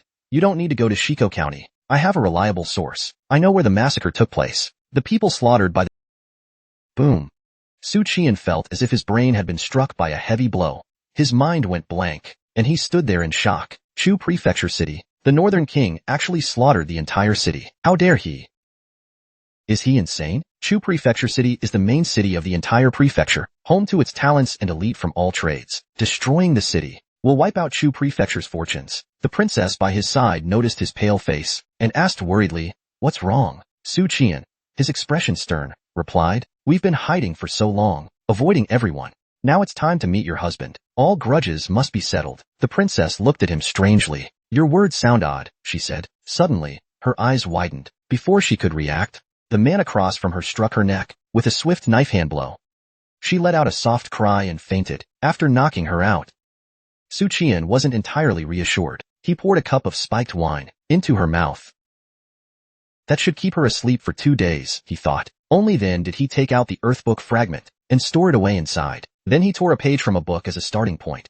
He remarked casually, "I have an invisible pair of wings, able to fly 1,000 miles a day." Suchan used his invisible wings to head northeast from the cave. He no longer had time to carry the princess across the mountains. He had to make haste to reach Beishan County. He'd make it up to her later. Before dusk, still looking stunningly handsome with Erlang's face, he arrived at Beishan County. After asking for directions to the inn, he went straight there without delay. He knocked on Li Miaozhen's door. When Li Miaozhen opened the door and saw her long-absent friend, she was initially delighted, but that friend tilted his head and then stared coldly at her. Li Miaozhen stepped back, puzzled. What's wrong? Suchan tilted his head and said helplessly, I've got a crick in my neck. In truth, he had flown all day and night in the sky, and his shoulders were aching terribly. Li Miaozhen didn't ask further, holding back a smile as she led him into the room. Suchan said calmly, time is short. Let's get straight to the point. What exactly is going on? Li Miaozhen quickly said, today, one of the people under my command, a man named Zhao Jing, suddenly sought me out in private and disclosed the truth behind the Northern King's massacre of civilians. Suchan frowned. He's been near you for a long time. Li Miaozhen thought about it and replied, a few days. If you count the time, it was shortly after I made a name for myself that he came to me, but he didn't reveal himself. He just said he had long admired the flying swallow heroine's reputation and wanted to join me in upholding justice. You know, wherever I go, there are always some heroes eager to follow me. I didn't think much of it and accepted him. Suchan couldn't help but feel envious. No way, he thought to himself, compared to you, you're clearly the real protagonist. The flying swallow heroine shivered slightly, and an air of authority emanated from her. The crowd of heroes all knelt and bowed in submission. Suchan nodded, beginning to analyze. It makes sense. He was afraid the flying swallow heroine might be an imposter, a spy from the Northern King fishing for information. So he decided to observe you closely. If I'm not mistaken, he must have shown great admiration for you, asking around about your situation. Li Miaozhen opened her mouth in shock. He had guessed it all correctly. Her perspective on the matter was completely different from his. As expected of Suchan, Li Miaozhen continued, Zhao Jing said that the person behind him is Zhang Xintuan, the provincial administrator of Chu Prefecture. The people slaughtered by the Northern King were the entire Chu Prefecture city. Suchan took a deep breath and said, but how did he manage to hide it from all the major factions? I didn't tell you this before. But the Wanyao Kingdom scum are also involved. The Manchus, the mysterious sorcerer, and the Wanyao Kingdom scum. These are top forces in Jiuzhou. Hiding the truth from them would be extremely difficult. Su interjected with her opinion. Could it have been a sorcerer? You've said before that sorcerers can obscure the flow of destiny, making people overlook certain events. Suchan immediately dismissed the idea. First, if the flow of destiny was obscured, the case of the Blood Follower massacre wouldn't even have surfaced. The Northern King himself would forget about it. Second, obscuring destiny means making people forget certain memories, or ignore certain, not erasing all traces. Let me give you an example. If Su destroyed the Jinwan Hall, and Lu the sorcerer obscured the flow of destiny, the emperor and the officials would forget it was Su who destroyed the hall, and would be puzzled about its destruction, but the damage to the hall would still exist. It's impossible to remove the traces. Li Miaozhen understood. So it wasn't a sorcerer who obscured the event. If that had been the case, the court wouldn't even know about the Blood Follower massacre. But the reality is, everyone knew about the Blood Follower massacre, but no one could pinpoint its location. Quite the opposite. Suchan asked, how did that so-called Zhang Xintuan escape? Li Miaozhen immediately replied, according to Zhao Jing, the one who carried out the massacre that day was not the Northern King, but the commandant Shirke Yongxiu. On that day, the Northern King led his troops on a raid against the Manchus. He wasn't even in Chu Prefecture at the time. Suchan fell into deep thought. It's a classic case of manufacturing an alibi, he muttered, but also a smokescreen. The Northern King himself is always under the spotlight. When he leaves Chu Prefecture, he takes most of the attention with him. When did this happen? Suchan asked. About a month ago, Li Miaozhen replied. Suchan's mind began to churn. Case at the brothel in Sanhuang County. Miss Kyer said that about a month ago, Sanhuang County suddenly imposed strict checkpoints. At first, I thought they were looking for me. Now it seems they were searching for that provincial administrator. He exhaled slowly and said, I understand the situation now. First, we need to analyze the motives. More accurately, their goal. That person claiming to be the provincial administrator of Chu Prefecture fled the city and started secretly rallying manpower, trying to expose this matter. Even after failing to relay the information, he didn't give up. And your appearance made him think that the flying swallow heroine was a trustworthy figure, a noble and righteous heroine. So he sent someone to contact you. Li Miaozhen blushed and quickly said, all right, no need to flatter me. Suchan said earnestly, I'm not flattering you. The flying swallow heroine is the knight I admire the most. Li Miaozhen scoffed outwardly, but her cheeks burned. For some reason, his compliment made her feel a bit pleased inside. Su glanced at Suchan, thinking to herself, this guy sure knows how to charm women. Since her master had begun training in the world, her master's favorite thing was being called the flying swallow heroine. Although she feigned indifference, Suchan's words truly struck a chord with her. Suchan continued, you're an outsider. He couldn't possibly have ulterior motives against you, but he still sought your help. That means his motive is clear. He wanted to expose the Northern King's massacre. He didn't tell the Manchus, which means he didn't know that the Manchus were also trying to prevent the Northern King's promotion. From this, we can deduce that he was a victim drawn into this, not a schemer. Additionally, his strong will to survive makes it clear that he wants to live. Otherwise, he could have spread the news recklessly and still achieved his goal, but at the cost of being silenced by the Northern King's spies. Li Miaojin nodded along. Yes, it makes sense. She thought carefully, so he thinks I can help deliver the message. He must have tried once before, but those who helped him deliver the message, the Jianghu people, were ambushed and killed in the suburbs near the capital. That matches the details. It was the body I found by the roadside. This gave Li Miaojin a sense of clarity and relief. Suchan nodded. It's understandable why Zhang Xintuan wouldn't write a formal report. It would be intercepted. It's also understandable why he didn't spread the news in Chu Prefecture. Chu Prefecture is under the Northern King's control. Spreading it there would be suicidal. What I don't understand is, he continued, the heroic figure who died on the roadside. He was so close to the capital. Zhao Li said that if he had reached the capital's borders, getting inside should have been easy. The capital's power dynamics are complex, not like Chu Prefecture, where the Northern King's spies and subordinates are everywhere. Li Miaojin speculated, it might have been an ambush set in advance, a trap laid near the capital. Suchan nodded, but didn't dwell on the topic. He rose and approached Li Miaojin's bed. He lay down flat. That's possible, he muttered. Let's leave it for now. I'll sleep for a bit. Call me when it gets dark. Li Miaojin stood up, blushing with anger. She opened her mouth, but then closed it again. What's going on with him? How can he just lie on a woman's bed like that? Forget it. Forget it. People from the Jianghu aren't so particular. Later, I'll ask the innkeeper to replace the bedding. Suchan shut his eyes and fell asleep almost instantly. Indeed, lying down is more comfortable. Given my current condition, this back pain should recover quickly. The counter effect of Confucian magic is truly frightening. And what's with this faint fragrance? Li Miaojin doesn't seem like someone who'd use scented powder. Could it be the legendary natural fragrance of youth? Time passed slowly, and night began to fall. At this moment, Li Miaojin had someone bring Zhao Jing upstairs. Before long, there was another knock on the door. Su opened it and let the visitor in. Li Miaojin turned to the man lying on the bed. Get up. I've brought the person you wanted to meet. When Zhao Jing saw the man's face, his expression turned to shock. Who is this man? How could he sleep on the flying swallow heroine's bed? They must be very close. Suchan said calmly, you're Zhao Jing, right? Zhao Jing hurriedly clasped his hands. That's me, Suchan said. I have a question for you. Zhao Jing hesitated.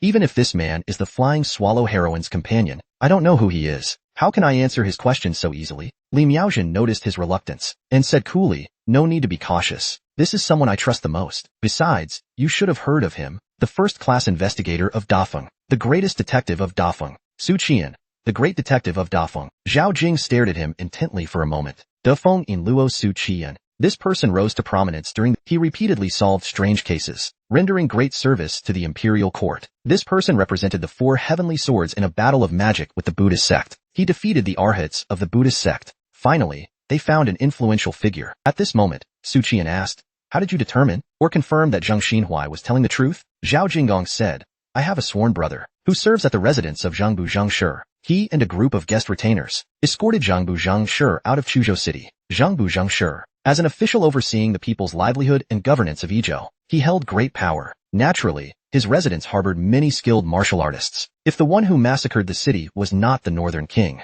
Suchan believed it was reasonable that he had escaped Chuzhou City by luck. Zhao Jing continued, that day, my sworn brother came to find me, seeking assistance. When I learned of the matter, I found it unbelievable. So, I secretly went to Chuzhou City and found that everything was as usual. There were no signs of a massacre at all. Li Miaojin asked, then how did you determine whether the massacre was real or fake? Zhao Jing immediately replied, but then I discovered there was another Zhangbu Zhangshi in the city. How could there possibly be 2 Zhangbu Zhangshi in this world? Filled with doubt, I agreed to my sworn brother's request, protecting them on one hand and recruiting trustworthy trying to spread the news. In the process, we discovered the official roads and counties on the Chuzhou border were all sealed off, and there were strict inspections everywhere. The Northern King's spies were secretly searching. That was when I realized Zhangbu Zhangshi's words might be true. About half a month ago, our first group of brothers secretly left Chuzhou, intending to go to the capital to file a complaint, but they disappeared without a trace. A flash of clarity appeared in Suchan's eyes. he wasn't lying. So, the exact words spoken by that lingering soul were, blood-covered 3,000 miles, requesting the imperial court to dispatch troops for retribution. The northern king, Suchan, asked, regarding the current state of Chuzhou City, what do you think? Or rather, what does the real Zhengbu Zhengshi think? Zhao Jing shook his head and smiled bitterly. I don't know. Lord Zheng was just as confused. He personally witnessed Ke Yongxiu leading troops to massacre the city. But when we infiltrated Chuzhou City again afterward, we found that everything had returned to normal. This simple description made Suchan's scalp tingle several times over. A layer of meaning surfaced. The diplomatic mission had likely arrived in Chuzhou City long ago. If something was amiss there, Yang Yan's cultivation should have allowed him to sense it. But Yang Yan was merely a brute warrior. He might not have noticed anything unusual. Even the princess of the 10,000 Demon Kingdom and the mysterious group of sorcerers were searching for the site of the Northern King's massacre. What kind of method did the Northern King? What exactly did he do to hide it all? My knowledge is still lacking. Completely clueless. Let's meet with Zhengbu Zhengshi first. He was there. Suchan immediately said, we must go see Zhengbu Zhengshi at once. Miaozhen, use your flying sword to take us away. Take a few detours along the way. Li Miaozhen frowned and asked, you think we're being watched? But my spirit familiars haven't detected anything. Suchan snorted. That only means their stealth skills are highly advanced. Think about it. Since the Northern King's spies have been eliminating all the informants trying to report the massacre, they must have some control over Zhengbu Zhengshi's actions. And now you just happen to appear at this moment. You think the Northern King's spies would ignore you? They might be deliberately ignoring you, waiting in the shadows for Zhengbu Zhengshi to come out. Luckily, Brother Zhao was cautious. He infiltrated your side early on, rather than openly approaching you. Wise move. But even so, I'm afraid that including Brother Zhao, all the martial artists under your command are under investigation. Perhaps in a few days, the Northern King's spies will come knocking. Li Miaozhen frowned and pondered for a moment. No wonder. When I dealt with the corrupt merchant from Hongtai Liangjia, the authorities initially wanted to hunt me down, but later, they changed their minds and secretly approached me, hoping I would restrain myself a little. At that moment, he put Su into a scented pouch. With a thought, the flying sword leaning against the table came to life. It spiraled through the room. Li Miaozhen waved his hand. With a clang, the window flew open. The flying sword shot out. He and Zhao Jing leaped out of the window first. Suchan immediately took out his magic book. He tore out the page recording the sword riding technique. Using it as a catalyst, he ignited it. Then, he leaped out of the window, following closely behind Li Miaozhen, soaring into the sky. However, just at that moment, a vision flashed through Suchan's mind. Below, a swordsman, wrapped in powerful energy, was charging towards them. Suchan immediately shouted in alarm, Wang's Wufei. Li Miaozhen didn't even think. She controlled her flying sword, making a sharp left drift. The next moment, a streak of light shot past. It pierced through where they had just been. However, after missing its mark, the attack twisted back and locked onto them again, whistling as it tore through the air. Li Miaozhen gritted her teeth and shouted, It's Si Ping Wu Fu. Suchan's scalp tingled. Quick, quick, fly higher. We can't let Si Ping Wu Fu land a clean hit. If he lands a strike, he can easily wipe out opponents of the same level from other systems. One flawless execution could end everything. Si Ping Wu Fu's strength relied on the principle of absolute unity with his martial realm. Hua Jing-level martial artists represent the pinnacle of physical techniques. Not just Li Miaozhen, even Suchan himself, if he faced a Hua Jing warrior, he would probably be on the losing end too. Not to mention those at the 4th rank who have cultivated righteousness. Of course, one is the Holy Maiden of the Heavenly. Both of them have trump cards and hidden techniques. But now is not the time for a life or death battle. A 4th rank martial artist won't be killed in a short, but if they get entangled, then the 3 of them won't be able to escape. Once more spies and soldiers arrive in waves, they won't be able to break free. Suchan cannot expose his identity. The Confucian scroll and his golden body cannot be used, so he must not let a 4th rank martial artist get close. Li Miaozhen immediately ascended with her flying sword, shooting straight up into the sky, dodging the twisting sword energy that had locked onto them. However, more sword strikes came flying from below. Li Miaozhen skillfully evaded them, then suddenly noticed something was amiss. Below, a figure leapt onto the rooftops, dashing and vaulting across the roofs of residential buildings. While pursuing the flying sword, he continuously drew his bow, firing arrows imbued with the power of 4th rank sword intent. On the rooftops, the black-robed figure riding the wind had already shot 13 arrows. Each of these arrows was like a flying sword, attacking Suchan and his companions from different angles, carrying an unwavering intent, never stopping until they hit their target. Li Miaozhen maneuvered like a seasoned veteran, piloting her flying sword with sharp turns and drifts, skillfully dodging each incoming arrow. But as more sword-like arrows filled the sky, The three of them were gradually trapped within a formation of sword energy. Suchan's expression darkened. The Confucian magic book can't be used. The divine monk's abilities can't be used either. And we don't know how many people are watching from below. Using the Vajra divine art is out of the question. That would reveal my identity. The first blade slash is the same. At this moment, Suchan realized he hadn't learned enough techniques, not flashy enough. Then, a sudden thought struck him. Wait, I can't use Confucian magic, but that doesn't mean I can't use art. As the thought crossed his mind, he saw the black-robed figures footing on the rooftop below. With a loud crash, the building collapsed. The black-robed figure leaped into the air, stepping on his own arrows, continuously ascending. Even as he rose, he kept firing arrows, leaving no chance for Li Miaojin to catch her breath.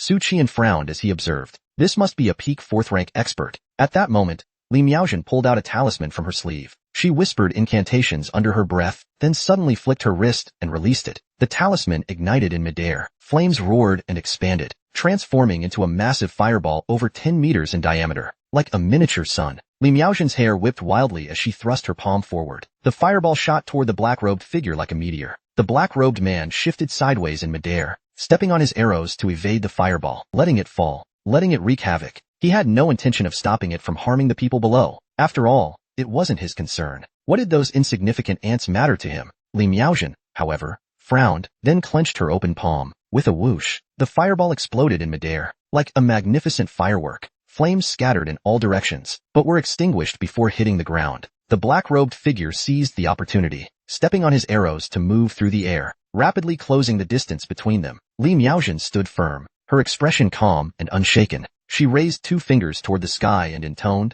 with a loud rumble. Dark clouds rolled in. Thunder roared. From the swirling black clouds, a blinding bolt of lightning struck down. The lightning was too fast. The sky was not the domain of martial artists. This time, the black-robed figure couldn't dodge, and was struck head-on.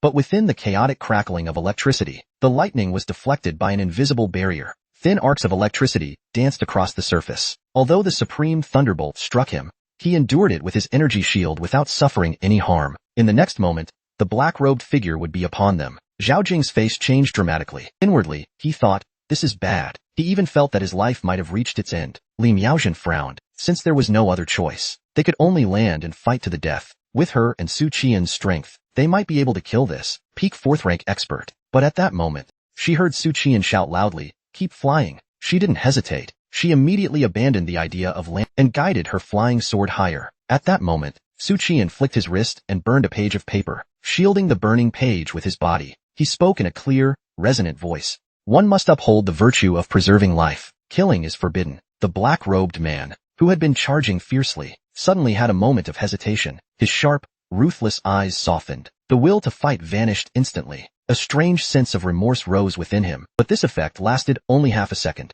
His powerful martial will quickly dispelled the influence, but by then it was too late. His lost focus made his sword energy falter, and all he could see were the fading silhouettes of Li Miaojin and the others, disappearing rapidly into the clouds. The black-robed figure muttered in a mix of anger and frustration. Buddhism.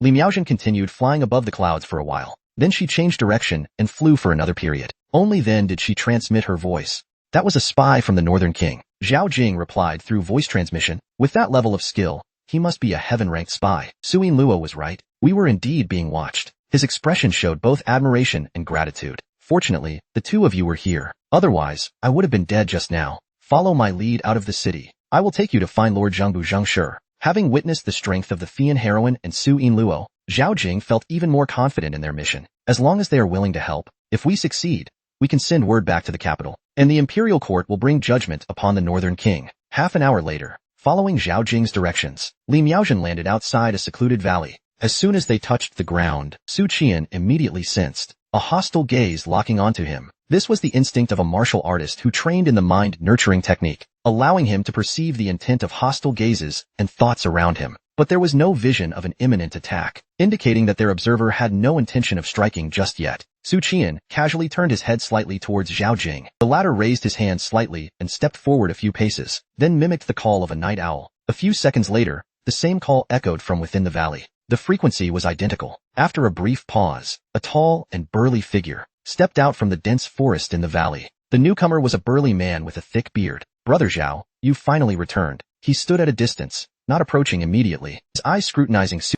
Who are they? Zhao Jing explained. This is Fei and heroine, Li Miaozhen, also known as the. As for this one, he is none other than the famous silver luo, Suchan. And this is my sworn brother, Li Han, a 6th-rank martial artist. The burly man scrutinized them carefully. How can you prove your identities? Li Miaozhen patted her incense pouch. Wisps of green smoke drifted out, hovering eerily in midair. A chorus of ghostly wails echoed. Li Han murmured in amazement. This ghost summoning technique? Only the Witch God sect and the Phantom sect of the Thieves Guild possess it. He then turned to Suchan.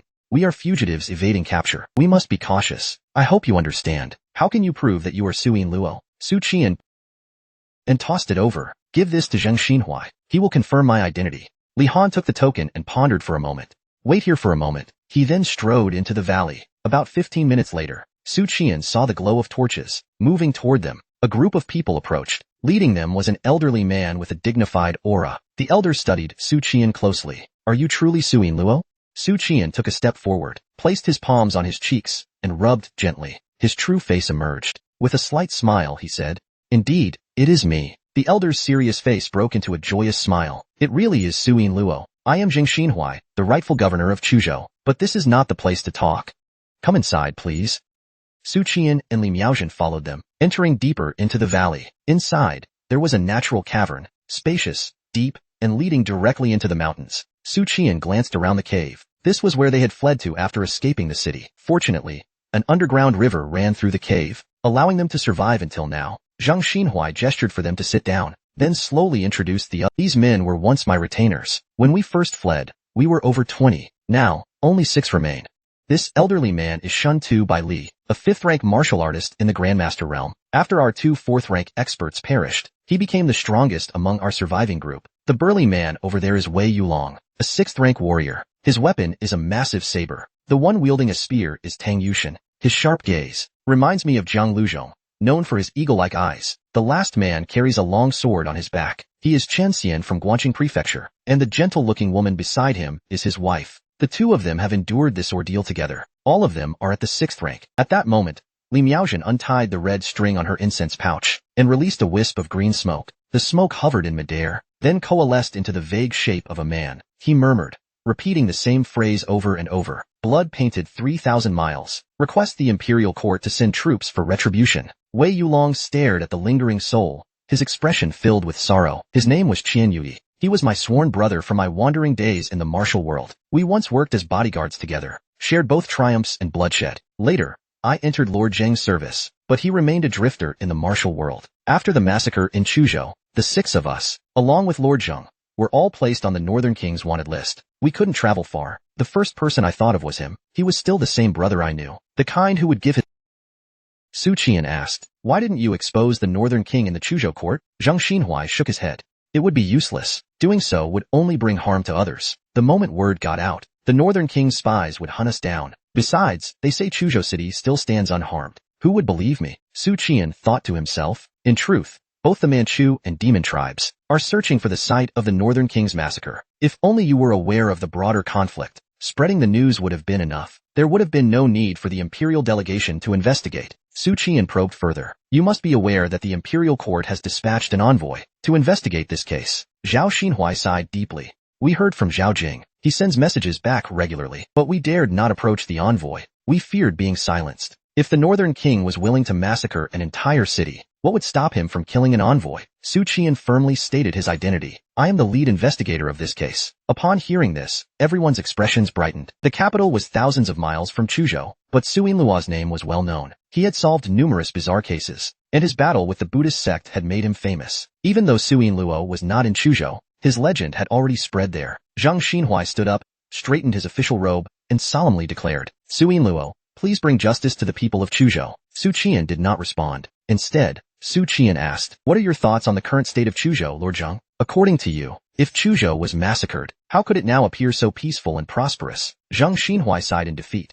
I, too, am deeply unsettled. I have no explanation. At his words, Zhao Jing and the others looked equally confused. Suchan turned to Li Miaozhen and quietly asked via voice transmission, I used the forgetfulness technique. He wasn't lying, but it contradicts reality. Besides the forgetfulness technique, do you have any other way to detect lies? Li Miaozhen replied via transmission. There's a spell called empathy. It can temporarily merge the souls of both parties and share their memories. Have you ever heard of it? Suchan was momentarily stunned. The term empathy triggered a memory of the time he bought a house.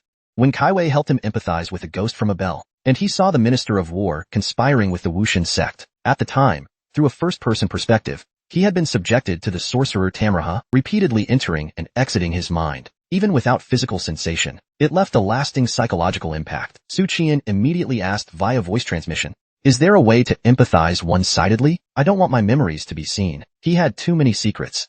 If they were shared, he might have to silence these people before the Northern King's spies arrived. Li Miaozhen smiled confidently and replied via transmission, "Of course." Suchan took a deep breath.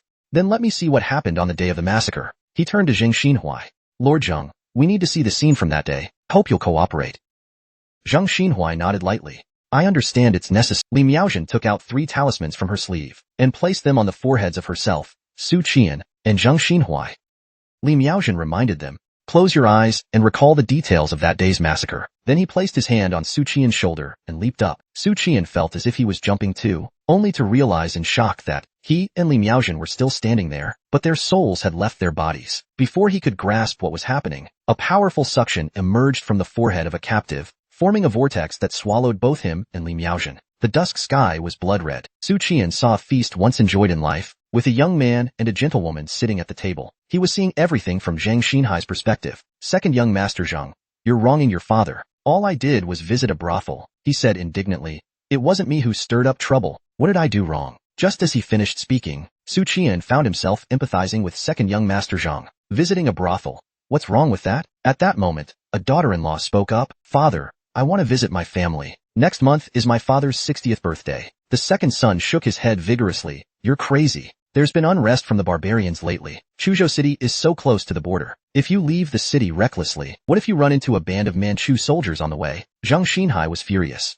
"Cowardly fool. How could I have raised such a useless son? You're not even worth a single strand of your elder brother's hair." Although Suchan couldn't see Zheng Xinhai's expression, he could feel the deep disappointment and seething anger through their emotional connection. He felt Zheng's helpless frustration, and how he saw the second son as completely useless, not even close to matching the elder son. Just then, a man in light armor burst into the hall. It was none other than Li Han. "Lord Zheng, the Wei army has suddenly entered the city, gathering in large numbers.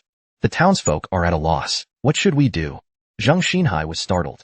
"The Wei army is gathering people? Where are they assembling? Who is leading them?" Suchan steeled his nerves, his mind racing.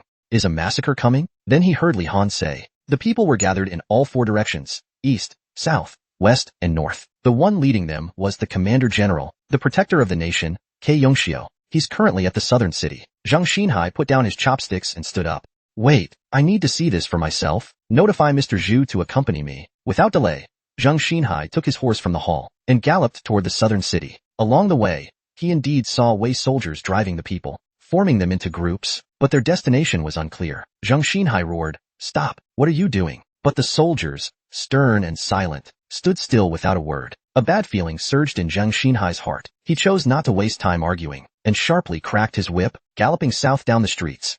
Zheng Xinhai quickly reached his destination, identifying Ke Yongxiu seated high on horseback, flanked by a dozen figures in black robes.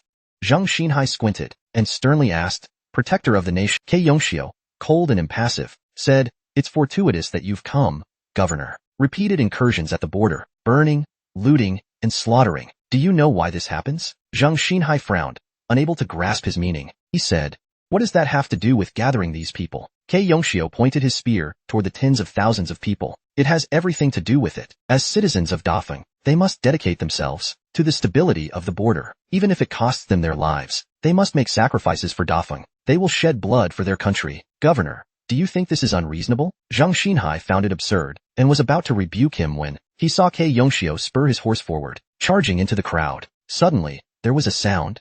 He thrust his spear into a civilian's chest, hoisting them high in the air. Blood spurted out. The scene descended into chaos. The surrounding citizens screamed, while those further away, who hadn't witnessed the bloodshed, remained puzzled. Zheng Xinhai's eyes widened in fury. "Ke Yongxiu, have you lost your mind? How dare you slaughter innocent civilians?" Ke Yongxiu coldly flicked the corpse off his spear. With a chilling laugh, he said, "Don't worry, Lord Zheng, your turn is coming." With that, he waved his hand, ordering the soldiers to release their arrows. Thousands of archers drew their bows, aiming at the gathered, innocent civilians. Arrows rained down like locusts, like a storm, each one taking a life. Those fortunate enough to survive the first wave found themselves facing the blades of elite clansmen. As citizens of Dafeng, these clansmen showed no mercy to their own people, killing them without hesitation. Suchan's face grew darker and darker, but the massacre wouldn't end just because of his grim expression, nor would the clansmen stop out of pity for the pleading and kneeling civilians. At that moment, Mr. Zhu hurriedly came to Zhang Xinhai's side. Sir, quickly leave. I'll cover the retreat. Zhang Xinhai was still seething with anger. He couldn't understand why these soldiers, who should have simply captured people, had turned their blades against civilians. Zhang Xinhai, too, was at a loss, but now his only choice was to flee. Only by staying alive could he someday seek justice for what had happened. Suchan pressed his lips tightly together. He wasn't sure if his shared empathy had given him this anger, or if it was his own. He wished he could draw his blade and fight them himself. On the way, escorting Zhang Xinhai back to his residence, Li Han, with a bullhorn, shouted, "I'll gather the residence guards. You, go inform the lady and the young masters. Get out of the city immediately. We'll fight our way out." At this moment, the second young master rushed out with the women. His face was pale, his eyes full of fear.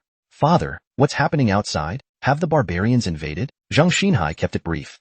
"The soldiers in the city have turned. They're massacring civilians, and we're caught in the middle. We must leave the city now." The second young master staggered, almost unable to stand, until his wife helped steady him. Under the protection of the guards, the women and children boarded the carriage. The group mounted their horses and raced toward the city gates. Just then, Li Han of the Nujiagong roared, "They're coming after us." A number of black-robed spies pursued them, their speed far surpassing that of the horses. One of them, like a swimming dragon, turned and drew a powerful bow. With a loud twang, an arrow whizzed through the air. But these spies were not easy to deal with. They dodged the arrows effortlessly and closed in. The fight continued as they fled, until they reached the city gate. However, hundreds of elite clansmen were already waiting. Even more clansmen lined the walls, standing ready. Protector K. Yongxiu sat high on his horse. "Lord Zheng, you're not getting out." Zhang Xinhai's heart sank. Not only were there elite clansmen on the walls, but also the top-level experts trained by the Northern King. No one could escape. He pulled his horse to a halt and shouted, "K. Yongxiu, what exactly are you planning? Do you intend to rebel?" K. Yongxiu raised his spear and sneered, "I don't need a rebellion to kill ants like you." He gave a ruthless. The clansmen beside him, like starving wolves, charged in unison. Before long, the gate was drenched in blood. One by one, the defenseless family members fell. To Zhang Xinhai's surprise, the son he had always thought the least of showed courage at that critical moment, taking a fatal blow meant for him. After the slaughter, all the women were brutally killed, but Yongxiu arrogantly ridiculed Lord Zheng. "You uphold your reputation as a righteous official, unwilling to tolerate any deceit. The year before last, you insisted on investigating military lands, claiming unlawful occupation and executing 3 of my men. Did you ever imagine this day would come? I killed your descendants as payback." Atch! He flung the child's corpse toward Zheng, but it was a diversion. A spear pierced the body, pinning it to the ground. Zheng's second son lifted his pale face and whimpered, "Father, I'm in so much pain. I'm so scared." He was still that useless, spoiled child. Though he had started his own family, he still cried to his father for help. But this coward, in the face of danger, pushed his father aside, shielding him with his own body against the spear, without even blinking. He feared his father. He was timid and submissive, but deep down, he believed his father was his sky, more important than anything else. Suchan suddenly felt tears blur his vision. His eyes burned. He instinctively wanted to wipe them away, only to realize he was just an observer. The one crying was Zhang Xinhai. At that moment, the connection broke, and the final image was Yongxiu's cruel, twisted grin. Suchan woke up with a jolt, opening his eyes. In his ears, Zhang Xinhuai's anguished cries were clear, recalling that scene of his family's tragic slaughter so vividly. Zhang's emotions collapsed. His sobs turned from loud wails to soft whimpers. After a long time, Zhang carefully wiped away his tears, his eyes red as he said, "I lost my composure." Suchan let out a long sigh and apologized. "What happened next?" Li Han asked. "We lost 2 fourth-ranked warriors to escape the city. After that, we kept hiding, secretly reaching out to righteous figures, trying to expose the conspiracy of the Northern King." Suchan glanced around at everyone. So, except for Zhang Xinhuai, his family was entirely wiped out in Chuzhou City. The air here felt exceptionally heavy. The carbon dioxide from the bonfire was making everyone uncomfortable. Suchan felt some tightness in his chest. He stood and walked out, muttering, "I need some air." Standing in the valley, breathing the cool air, he realized that the tightness had nothing to do with the air. It was the weight of these unresolved events, the suffocating emotions that he couldn't. Just then, soft footsteps approached from behind. Li Miaoxin's gentle voice came. I'm going to Chuzhou City. The greatest hatred is silent. Her calm face showed, but her eyes were filled with resolve. Suchan gritted his teeth. We'll go to Chuzhou City, but anger will only cloud our judgment. Let's get our thoughts in order first. We'll review the blood-soaked map of the 3,000-mile shore. The Northern King slaughtered the city to refine Essence blood, seeking to break through to the second rank. But refining Essence blood takes time, so he chose to massacre Chuzhou City, hiding it in plain sight to fool everyone. When I intercepted the Northern King's spy and summoned his spirit, I asked about the situation. The spy didn't even know the exact location of the massacre. Based on Zheng's memories, many clans and spies took part in the slaughter. Li Miaoxin frowned. Are you saying that those clans and spies might have had their memories altered? Suchan nodded. It's possible. They might not even realize what they've done. In any case, this is beyond the power of a warrior. So, the Northern King must have had help, other top-tier experts from different factions aiding him. That expert might even have the ability to restore Chuzhou City to its original state, but I'm not sure which faction it could be. The capital is infiltrated by many barbarians, and they're all investigating this. The Northern King must know this. Either he'll stop refining the blood, or he'll be completely fearless. With things as they are, it's hard for us to accomplish much on our own. Miaoxin, I need you to deliver this message. Spread the word to the barbarians and the demon clans. Miaoxin nodded. Her ability to fly made her well suited for delivering messages. Suchan continued. I'll stay here to protect Lord Zheng. Once you return, we'll head to Chuzhou City together. Li Miaoxin sighed in relief. You must wait for me. No time to lose. Li Miaoxin summoned her flying natural steed. As she rose into the air, Suchan returned to the mountain cave. Zheng and the others were still gathered inside. He announced, Lord Zheng and everyone, wait here for my news. Zheng seemed to sense something.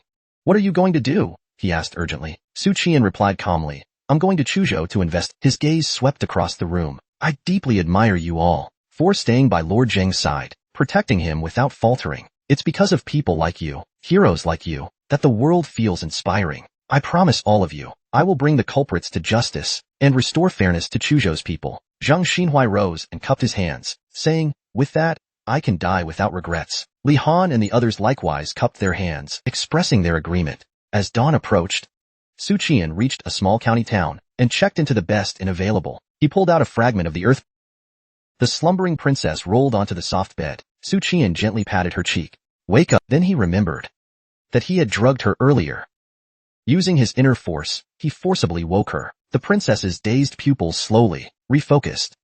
She stared at Suchan blankly for a few seconds, then suddenly turned pale, shrinking into the corner of the bed, eyeing herself nervously. She looked around wildly and asked, You, what did you do to me? Suchan couldn't help but chuckle. I didn't do anything to you, he said calmly. I just let you sleep. The princess' eyes widened and rounded. With a fierce stance, she declared, I don't believe you. You knocked me out. You must have had ill intentions. Suchan scoffed internally. Come on, you're no longer a child. Surely you can tell if someone tried something. He said coolly, I'll step outside. Check yourself if you need to. He waited at the door for a moment. Soon, a soft voice called from inside. The princess was now sitting at the dressing table, turning slightly to glare at him with the corner of her eye. Why did you knock me out? Suchan ignored her, noting that she seemed reassured. She was still untouched. Her anger had subsided a little. He picked up a bucket and filled it with water, adding a bottle of red liquid. He submerged his face in the bucket and scrubbed it vigorously, scrubbing over and over again. After about 15 minutes, he stepped in front of the dressing table, revealing a refreshed, incredibly handsome face. He marveled. This face, so stunning, it's beyond words. Even better than Louis Koo, truly the most handsome man of his time. This was the face he originally had in the modern era. The princess studied him and nodded slowly. Whose ordinary face is this? It's perfectly suited for blending in. Suchan cast her a sharp, disapproving look. Do you even understand what handsome means? Whatever, he said. I'm going to investigate the case.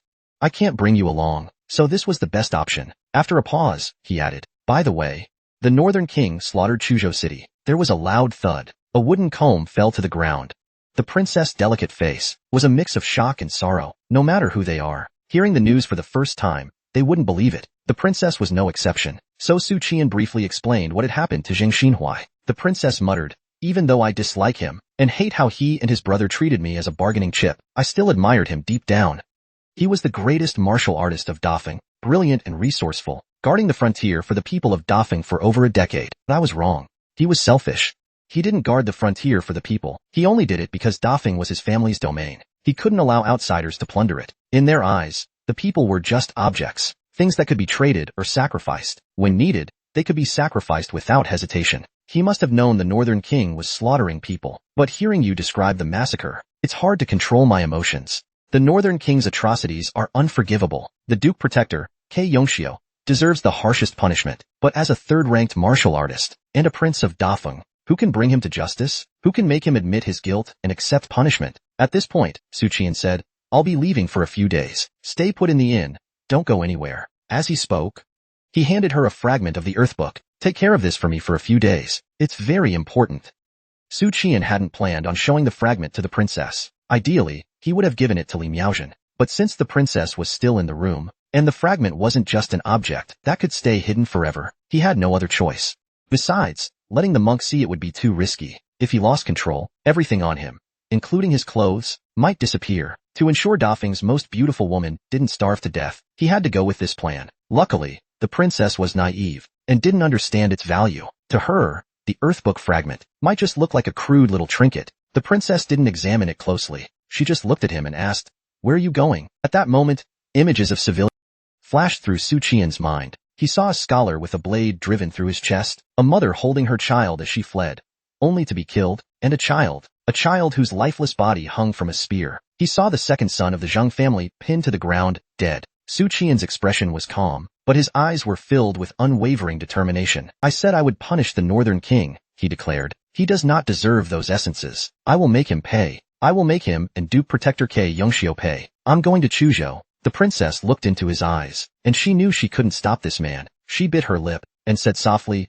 Promise me you'll come back. Suchan nodded lightly. He rose and walked toward the door. The princess wrestled with her emotions, feeling fear, loss, and something deeper she couldn't name. At last, in her haste, she knocked over a stool, stood up, and took a few steps after him. Suchan, she called out.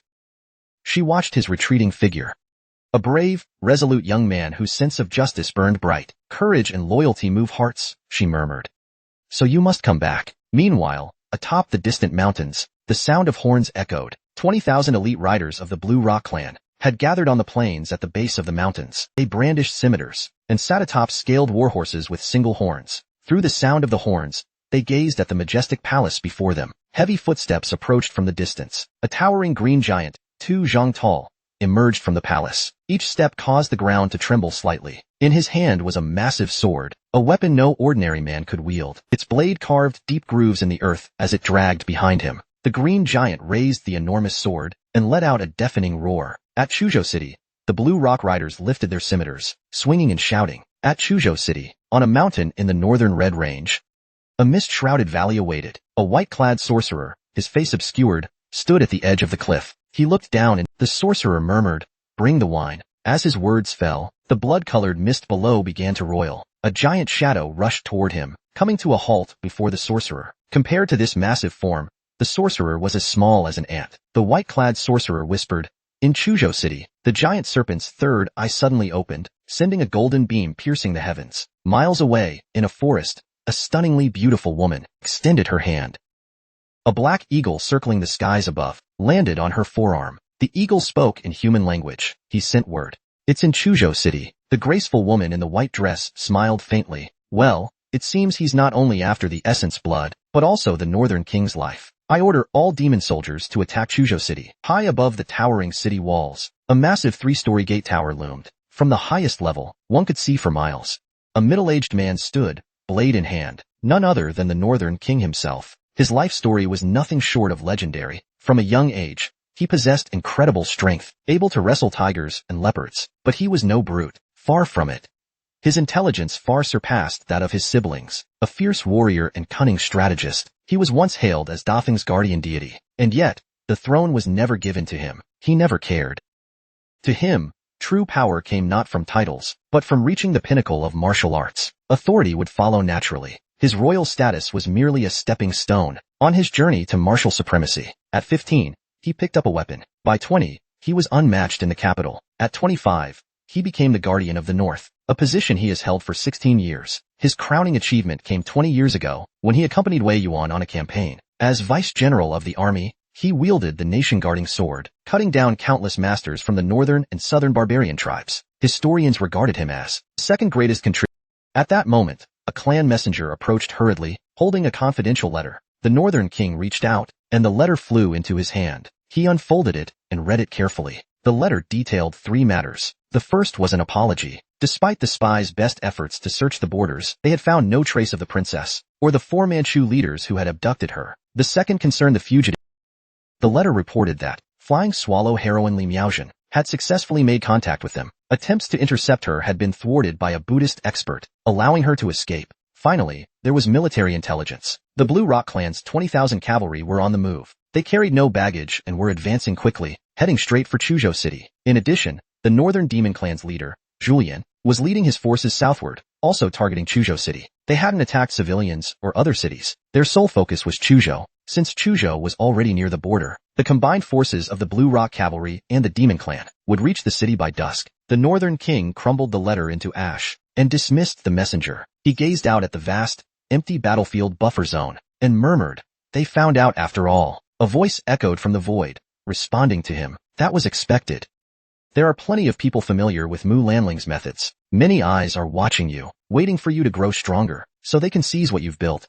Even though you've kept a low profile for years, there are still plenty who can guess your strength. We made it all the way to Chuzhou City, without revealing our plans. That alone is a remarkable achievement. The Northern King's face remained calm. How long until the process is complete? He asked. The voice chuckled softly. 3 more hours. Be patient. Don't rush. You should understand, the voice continued. The life essence of ordinary people is useless to you. They must be refined into blood pills. Refining the essence of 380,000 people naturally takes time and effort. Of course, if we didn't also need to craft the mixed pills, the blood pills could have been ready 10 days ago. Without Melanzi, even if you consume the blood pills, you won't break through to the second rank. The Northern King's voice was, "We've already devised a contingency plan, haven't we? Don't worry. I won't test it prematurely." A raspy laugh echoed. An alliance benefits both parties. Someone's coming. At that moment, Duke Protector K. Yongxiu strode forward, announcing, "Your Highness, we still haven't found Zheng Xinhuai's whereabouts." The Northern King remained unperturbed. "After this," he said, "if I ascend to the second rank, his fate will no longer matter. If I fail, I'll have a way to ensure your safety." "Don't worry." K. Yongxiu breathed a sigh of relief. "Can we be confident of victory in this battle?" The Northern King nodded slowly, his demeanor as composed as ever. K. Yongxiu's face broke into a smile. "Our nation of Dafeng will finally have a second-rank expert. For years, the northern barbarians and demon clans have run rampant, disrespecting us. After this battle, we'll crush them. Then we'll skin Julian and boil his bones into soup for our soldiers." The Northern King's stern face broke into a smile. K. Yongxiu had been his childhood companion. Together, they had led armies, fighting side by side from the Battle of Shanhaiguan to the capital. For nearly 2 decades, their bond was deeper than that of brothers. Otherwise, he wouldn't have entrusted the massacre to him. As the sun dipped lower, a clan scout on the city wall squinted, spotting a rising cloud of dust on the horizon. Countless cavalry galloped closer. Behind them, a towering green giant 2 zhang tall approached. "They're here." Drums on the city wall began to pound, their sound resonating far and wide. The clan members on the walls sprang into action, quickly preparing their defensive equipment. The news that the Manchu army was about to attack the city had already reached Chuzhou. Despite this, neither the officers nor the ordinary clansmen showed any panic. Duke Protector K. Yongxiu roared, "Open fire." The assembled troops, in terms of individual combat strength, were inferior to the Manchus. In numbers, they could not compare to the commanding presence of the Manchu shamans. In flexibility, they were no match for the cunning and elusive ghost clans. Their high-level combat power couldn't rival that of the Buddhist nation. Yet, Dafeng had managed to dominate the Central Plains and rule the 9 provinces, thanks to the Confucians. When the Confucians held sway over the court, positions such as army commanders and generals were typically filled by Confucian scholars. The most famous Confucian generals in history mostly hailed from Yunlu Academy. These generals, not only masters of strategy, could also personally lead the charge in battle. When they boasted, the earth seemed to tremble. After the decline of the Confucians, magical artifacts took up the mantle. Heavy-duty magical weapons and firearms became the foundation of Dafeng's survival.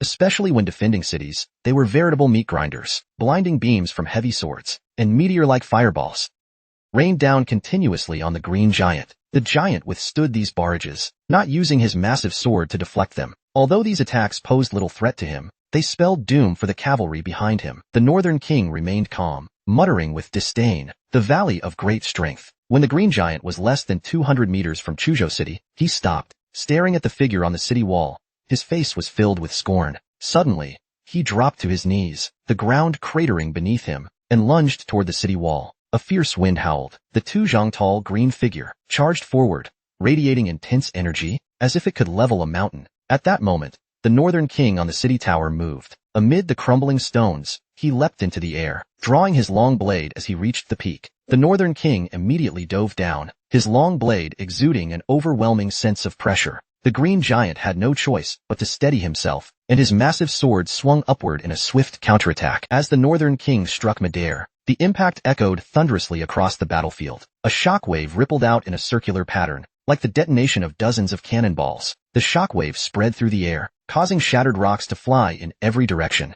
Debris rained down across the battlefield, while cracks quickly spread across the city walls. An invisible barrier flared to life, shielding the city from the devastating force. The Northern King landed back on the city tower, staring down the valley of great strength. He plunged his long blade into the ground, dragging it several hundred meters before coming to a stop. Duke Protector K. Yongxiu raised his arm, shouting, "The Northern King, the god of war." The clan members atop the walls joined in, their united voices filled with unwavering faith. At that moment, a scouting clansman cried out in terror, "General, new enemies approaching from the north, monsters of the Demon Clan." On the vast plain beyond the city, a colossal figure appeared on the horizon. A massive red serpent slithered along the ground, kicking up a cloud of dust. Swarming around it was an army of demons. The soldiers atop the city walls showed no fear, nor any nervousness. They mechanically fired ballistae and cannons. Demons in the vanguard fell in droves. Yet the demon forces pressed on, advancing without hesitation, sacrificing themselves. The soldiers of Dafeng were well versed in the weaknesses of various demon species. Cannons repeatedly targeted the serpent's vulnerable point, its 7-inch mark. Though they couldn't pierce its defenses, they caused it considerable pain. The massive serpent, writhing in agony, raised its head. The single eye on its forehead quivered violently, then fired a golden beam at the city wall. The protective barrier flared again, scattering countless sparks of light. The walls groaned under the pressure, cracking in countless places. In the streets of Chuzhou City, martial artists began to pour out of inns and homes. Shocked, they turned toward the city gates, completely unaware of what had transpired. A few quick-thinking martial artists cursed in fury. "Damn those barbarians! They dare attack Chuzhou City? Do they want an all-out war with Dafeng?" Just then, they noticed a group of civilians, staggering out of the inn. Their faces were pale, their eyes vacant, as if they were walking corpses. They wandered into the streets, gazing blankly at the sky. Faint streams of blood-red light flowed from their mouths, drifting upwards. Eventually, these streams converged. Finally, shadows of blood were pulled from their bodies. The crimson shades struggled desperately, letting out cries of pain. "So I'm already dead," they wailed. "Unfair. Unfair." Throughout the city, the aftermath of the massacre became horrifyingly clear. Both the civilians and the martial artists in Chuzhou were stunned by the ghastly scene. The realization hit them like a chill. Everyone in Chuzhou City was already dead. They had been living in a ghost town. A tremendous sense of fear erupted in the hearts of the few survivors. Amidst this realization, someone muttered, "So that's why there were no clues." It turns out the 3,000-mile massacre happened here, in Chuzhou City. The townsfolk had been preserved by some strange force, maintaining their appearances from life. Suddenly, a voice burst out in anguish. "Beasts!" A member of the Dali Temple fell to his knees, tears streaming down his face. 380,000 lives. 380,000 vengeful spirits. In 600 years of Dafeng's history, no one has committed such a heinous act. "I must return to the capital," he vowed, "to seek justice for the dead." Lu Yushir trembled as he spoke. How could he do this? How could a prince of Dafeng, beloved and supported by the northern populace, turn his blade against these innocent people? The duke's death would not be lamented, someone muttered. Not lamented at all. Chun Buta's eyes were bloodshot, his grip on his blade trembling violently. Even Yang Yin, watching them, was somewhat moved. These civil officials, though treacherous, loved to scheme and plot, but they weren't entirely devoid of morals. Their hearts still carried the influence of sage teachings. They were both bad and good. Through gritted teeth, Chun Buta spat. "The Duke? What exactly is he planning?" Yang Yin calmly speculated. "Likely to advance to the second rank. That's my guess." The Dali Temple official was stunned. Advance to the second rank? If the Duke indeed advances to the second rank, then even if we expose his crimes, what could happen? Would the Emperor punish him? Could the Council deal with him? A second-rank warrior, do you know what that means? Dafeng hasn't produced a second-rank warrior in 300 years. Across the 9 provinces, second-rank warriors are nearly extinct. If he becomes a second-rank warrior, Would his massacre still be a crime? And even if it is, who could punish him? The emperor and the council might have to accept it. They'd have no choice but to tolerate it. Once they compromise, even if this is tyranny, they would say it's for the greater good. Exchanging the lives of 380,000 people for a second-rank warrior, is it worth it? Absolutely. The Dali Temple officials' tears fell uncontrollably. If the Duke becomes a second-rank warrior, then I will die in the Golden Throne Hall to uphold the law. Lu Yushir said bitterly. Is there no one who can stop him? In the north, who can stand against the northern king? Yang Yin shook his head. In the northern territories, no one is stronger than the northern king. No one can stop him. In Chu, there's no one who can hinder the northern king's ascension. No one. The envoy cannot stop him. Even martial experts cannot stop him. All they can do is watch as the northern king ascends. Chen Butu suddenly laughed bitterly. Once, I was deeply opposed to. Suchan became a renowned figure, following his duel with the Buddhist sect. During the celestial contest, he overpowered the most outstanding disciple of the Thieves' Guild, garnering widespread acclaim. But now, I only regret that his cultivation is insufficient. If it were him, he definitely wouldn't stand idly by. In fact, he might have already drawn his blade against the Duke. Everyone's gaze turned toward Yang Yin. Their eyes filled with a glimmer of hope. Yang Yin spoke with a reflective tone. Duke Wei once said, his greatest flaw is acting on reckless courage, whether it was cutting down officials back then, or standing alone against the rebel army in Yunzhou. Indeed, that man is a rough and tumble rogue, a stone from a latrine, filthy and stubborn. Those officials who despised him always said he would pay for his temper someday. But sometimes, it's precisely people like him who become the saviors in our hearts, the ones we hope can hold back the tide when needed. Lu Yushir sighed. Could it be that the former emperor was wrong? If Dafeng truly has a guardian god, I think it's Suchan, not the Duke. But alas, he's still young, not yet fully grown. The Dali Temple official, glaring at the bloody aura in the sky, sneered. All I hope now is for the Manchus to break the city and behead the northern king. If Dafeng cannot stop him, then let the Manchus do it. The green giant, gazing toward the city's sky, locked onto the massive crimson orb. His eyes gleamed with greed. A blood pill refined from the life essence of tens of thousands. A blood pill, for a warrior aiming to bolster his power. It's an unmatched tonic. Even if it doesn't elevate him to the next level, it would still significantly enhance his strength. With this blood pill, he could confidently rise to the second rank within 60 years. But if the blood pill were to fall into the northern king's hands, for the barbarians, it would mean a second-rank warrior on the border. Not just a thorn in their side, but a deadly threat. After the Battle of Shanhai Pass, the Manchu lost their second-rank master, and many of their mid- and high-level elites perished. The northern demon tribes suffered similarly. They once had 2 third-rank warriors, but now only Zayujio remains. The northern demons and the Manchu alliance desperately need the emergence of a second-rank expert. Jili Jigu's bold declaration came at just the right time. Northern King, he sneered, this blood pill is a gift tailored for me, isn't it? The northern king scoffed in disdain. You're not worthy, he spat, their blades clashing constantly. Each exchange of blows in midair was like the crash of thunder. Shockwaves rippled out endlessly. Jili Jigu lifted his sword, massive as a door panel, high above his head. A surge of overwhelming energy began to build. Then suddenly, he slashed downward toward the city gates. A cyclone-like blade force cut through the air as if splitting heaven and earth. The city's protective barrier let out a deafening boom, its surface rippling and beginning to falter. Jili Jigu roared, break. His aura intensified further. In an instant, the barrier emitted a thunderous crack, collapsing entirely. A massive section crumbled, sending those stationed there flying, screaming as they were hurled into the air. The Manchu cavalry's morale soared, and they charged in, howling for blood. The Crimson Serpent saw the blood pill forming in the sky, and spoke in a low, mocking tone, uttering cold laughter. All this for a single blood pill. An entire city slaughtered. You Northern King, you're far more ruthless than I could ever be. I wouldn't dare go that far. After all, my northern demon tribe is limited in numbers. I can't afford such a loss. Time passed. The blood sphere in the sky no longer expanded. Instead, it compressed. A surge of powerful energy radiated outward. Yang Yin looked up, swallowing hard, feeling it was the most tempting thing in the world. A group of martial artists felt the same way, gazing longingly upward. But the ordinary people, including the Dali Temple official and the 2 censors, remained unaffected. Yet, they cautiously. As Yang Yin could no longer restrain himself and was about to act, several figures suddenly leaped into the air, recklessly lunging toward the blood pill. But as soon as they approached, they were instantly reduced to skeletons, their blood absorbed by the pill. Yang Yin trembled, as if waking from a dream. He realized this was not something he could claim. Approaching rashly would only lead to irreversible consequences. Yang Yin shouted, Don't look, lower your heads. His voice was like thunder, resounding in the ears of the diplomatic envoys. Everyone snapped out of it, lowering their heads, not daring to look again. Just then, a silvery laugh echoed out. It reverberated through every corner of Chuzhou City, carrying an intoxicating charm, stirring love in the hearts of all who heard it. It made people yearn to find its source, from the soldiers defending the city, to the attacking Manchu forces, and even the Jianghu figures within the city. Every male raised their head to the sky.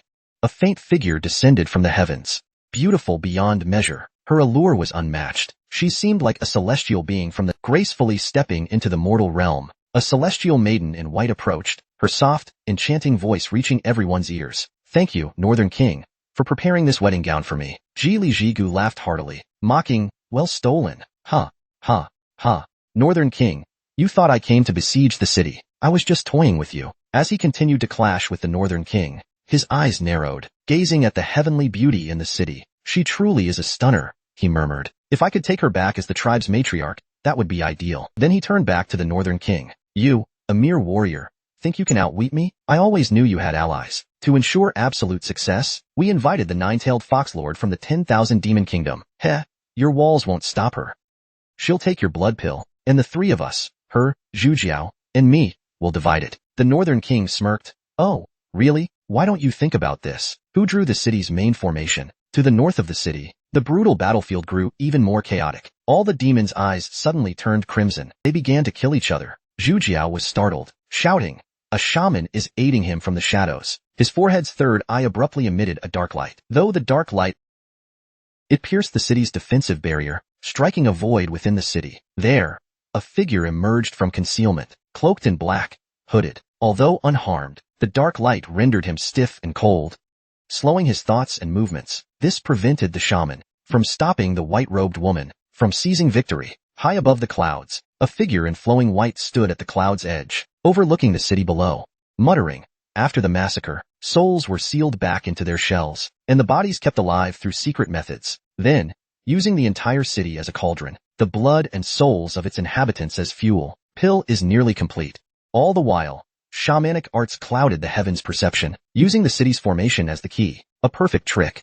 What a cunning shamanic mage. This entire city serves as a cauldron, refining a blood pill infused with the essence of 380,000 souls. It's been a month in the making, and it's almost done. The Northern King and the shamanic sect are colluding. The latter supports his blood-refining scheme, deceiving all. The Northern King's goal is clear. Consume the refined blood to push his cultivation to peak rank 3. Then, by seizing the princess's destiny, ascend to rank 2. But what is the shamanic sect's aim? The white-robed sorcerer realized. It's Chu Jun. The Great Feng dynasty and the shamanic sect have a long-standing grudge. However, the northeastern nations, predominantly human, are rich in resources, ample hunting grounds, and fertile lands. Though some aggression arose due to population pressure, overall they sought peace and prosperity. The Great Feng major wars rarely broke out. Thus, small border skirmishes continued, but large-scale conflicts did not. In contrast, the northern monsters, which bordered the northeastern territories, had a fierce aggressiveness and a taste for humans. They often invaded borders, raiding towns. If the Northern King is, he could ally with both sides to march north and slay Chu Jun. But now,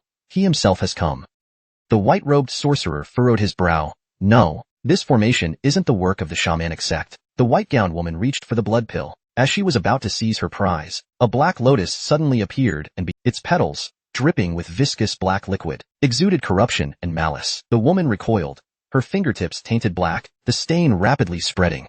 Her white, pristine skin darkened, turning hideous and grotesque. Her eyes involuntarily turned red, transforming her from a celestial maiden into a terrifying witch. From behind the white-robed woman, 9 lush, enormous foxtails emerged, swaying gently. With each tail that appeared, the blackness receded. When all 9 were revealed, the corruption was expelled. In the center of the black lotus, the viscous black liquid coalesced, forming a humanoid figure. This figure, composed entirely of black fluid, stood eerily in the air. His eyes were filled with malice and corruption, dripping with malevolence and decay. The woman in white narrowed her eyes at the dark figure, and in surprise said, "You're Golden Lotus of the Earth sect?" The black figure replied calmly, "I am Black Lotus." The woman smirked. "So you've fallen into madness after all." Black Lotus sneered. "No goodness ever bore good fruit. Darkness endures in this world. Human nature is inherently evil. I am merely responding to the times." The woman in white chuckled lightly. If the heavenly sect's Taoist heard such nonsense from you, he'd surely debate you on the Tao. Black Lotus scoffed. I have emerged as the greatest malefactor of this world, advancing demonic ways to new heights. Soon, I will unify the Taoist sections. None shall rival me. The woman in white snorted coldly. A mere avatar, and you dare spout such arrogant words. A fox tail lashed out violently, and for a moment, it felt as if the heavens were falling. The entire city of Chuzhou trembled. At the center of the lotus, Black Lotus mocked. Just a foxtail, and you dare to act so arrogantly. A stream of dark energy burst forth, brimming with corrosion and decay. Their powers clashed midair, creating shockwaves that tore through the surroundings. Nearby buildings crumbled. Bricks shattered. Wood splintered, leaving a swath of destruction. The aftermath was akin to a natural disaster. Elsewhere, inside an inn, the princess sat by a dressing table, gazing absent-mindedly out the window. Earlier, she had asked the innkeeper about their location. This is Binzhou's Wei district, deep within Chuzhou's territory, more than 300 li from Chuzhou city, he had said. Using her intelligence, the princess deduced that Suchan would likely need 3 or 4 days to reach Chuzhou city, given that he had left at dawn, and now it was dusk. He should still be on his way, but her anxiety was mounting. Huaiwang was rank 3, a rank 3 martial artist of Defeng. He stood at the pinnacle of the martial world. Suchan must not act recklessly. If he were to die, the princess suddenly froze. She sat there, stunned, for a long time, staring at her reflection in the mirror, repeating to herself, if he dies, what will happen to me? I'm just a helpless woman. I don't have any money. If he dies, I'll be lost. Yes, that's it, she thought. I'm only worried about my own future. In the end, she muttered in amazement. He's going to punish the Northern King? He should also remember to come back. Li Miaozhen, riding her flying sword, soared through the sky. Her initial plan was to grab a few Manchu cavalry soldiers, force information out of them, and let them report back to their tribe. But as she neared the border, she was horrified to find the Green Rock tribe cavalry heading south en masse, rushing toward Chuzhou city. And she herself had almost been discovered by the Green Rock tribe's leader. Perhaps they had already noticed her, but simply chose to ignore her. To err on the side of caution, she continued flying north. From a distance of several dozen li along the road, she spotted that crimson serpent, slithering through the mountains, like a red line winding through the land. Faced with this sight, Li Miaozhen instinctively analyzed the situation. After several moments of contemplation, she came to a conclusion. She then rushed back urgently to report her findings to Suchan. In the cave, the noise alerted Zhang Xinhuai and the others, who came out. Upon seeing Li Miaozhen, they breathed a sigh of relief. Li Miaozhen asked plainly, "Where is Suyin Luo?" Zhang Buzheng bowed and replied, "Suyin Luo said he went to Chuzhou city to investigate the case and instructed us to wait here." Li Miaozhen opened her mouth, but her expression froze on her face. After a few seconds, her eyes suddenly turned red. She dashed away before everyone could react, all the while cursing that lousy man, that lousy man, that lousy man, clenching her silver teeth. Her heart surged with inexplicable grievance and fear. Grievance that he had deceived her again. Fear of reliving the scene in Yunzhou. That figure on Lion Mountain, pierced through by countless rain swords, cooking a blade, still vivid in her mind, etched deeply into the heart of the holy maiden of the Heaven sect. The king of Zhenbei stopped pursuing Yuko and rushed back to the city, lunging for the increasingly solid and alluring blood pill. But just as he approached the blood pill, a golden light suddenly struck from the north. Zhu Jian had long been on guard. The golden light immediately enveloped the king of Zhenbei, melting his armor in the golden radiance. But this could not stop the steps of a man who had endured 3 famines and 5 riches. He spread his palm in a grasping motion as the blood pill flew toward him. Just as he was about to succeed, the pale-robed woman reached out her hand, distorting the chance, and conjured a giant hand that reached from the side to intercept the blood pill. At that moment, the black humanoid figure formed a hand seal, unleashing a filthy, evil torrent that disintegrated the translucent giant hand, nullifying its energy. The king of Zhenbei drew closer to his target, about to seize the blood pill, when a giant sword came spinning toward it. It wasn't aimed at the king of Zhenbei, but at the blood pill the size of an adult's fist. With a loud bang,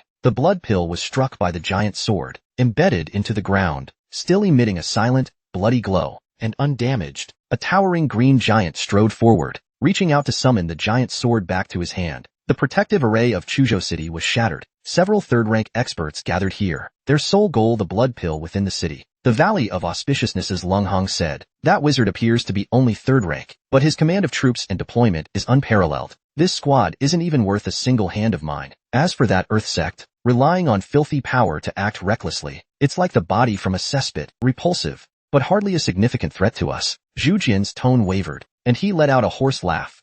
A wizard's essence is merely chicken ribs, but it's still better than nothing. The Northeast Witchcraft sect has a feud with us Yao tribes. I'll handle this third-grade wizard myself. The means of the Auspicious Valley's Earth sect are sinister, and the madness of that person only makes them harder to deal with. You go deal with the king of Zhenbei, and let the Lord handle the Earth sect's sorcerer. The mysterious wizard chuckled coldly. Refining a pill today. Calls for using the sword to cleave wine. Suddenly, the king of Zhenbei laughed, a laugh full of mockery and disdain. Then, he extended his left hand, the one without a weapon, and called out, "Sword, come." A booming sound rang out. From within the city walls, a golden streak of light roared forth, landing in the hand of the king of Zhenbei. It was a bronze sword with a simple, ancient design, its blade etched with ancient patterns, and its surface coated in a layer of tangible golden light. The Auspicious Valley Master let out a sharp cry, fear and hatred flashing clearly in his eyes. The Zhenghua sword, its head held high like a giant serpent, but instead of striking like a talon, it retracted sharply, as if startled.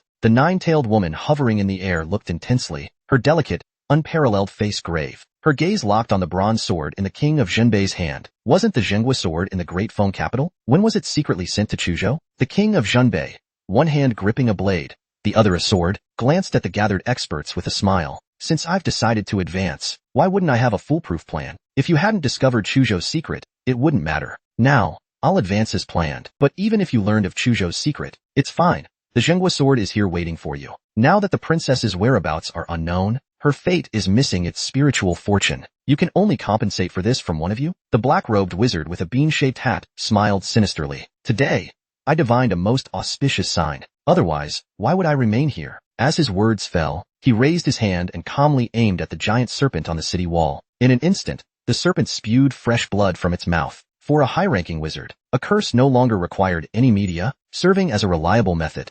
Of course, if the target's blood, flesh, or hair were obtained, the power of the curse would be even stronger. The serpent quickly returned to normal, suffering no significant harm, but the pain was excruciating. In the process, a beam of golden light shot from its forehead. The black-robed wizard couldn't avoid the lightning-quick golden light. It engulfed him completely, causing his limbs to start dissolving. But the wizard stayed composed, forming a spell seal to summon an unreal, virtual figure from the void, and merged with it. This 9-grade blood spirit, greatly amplified.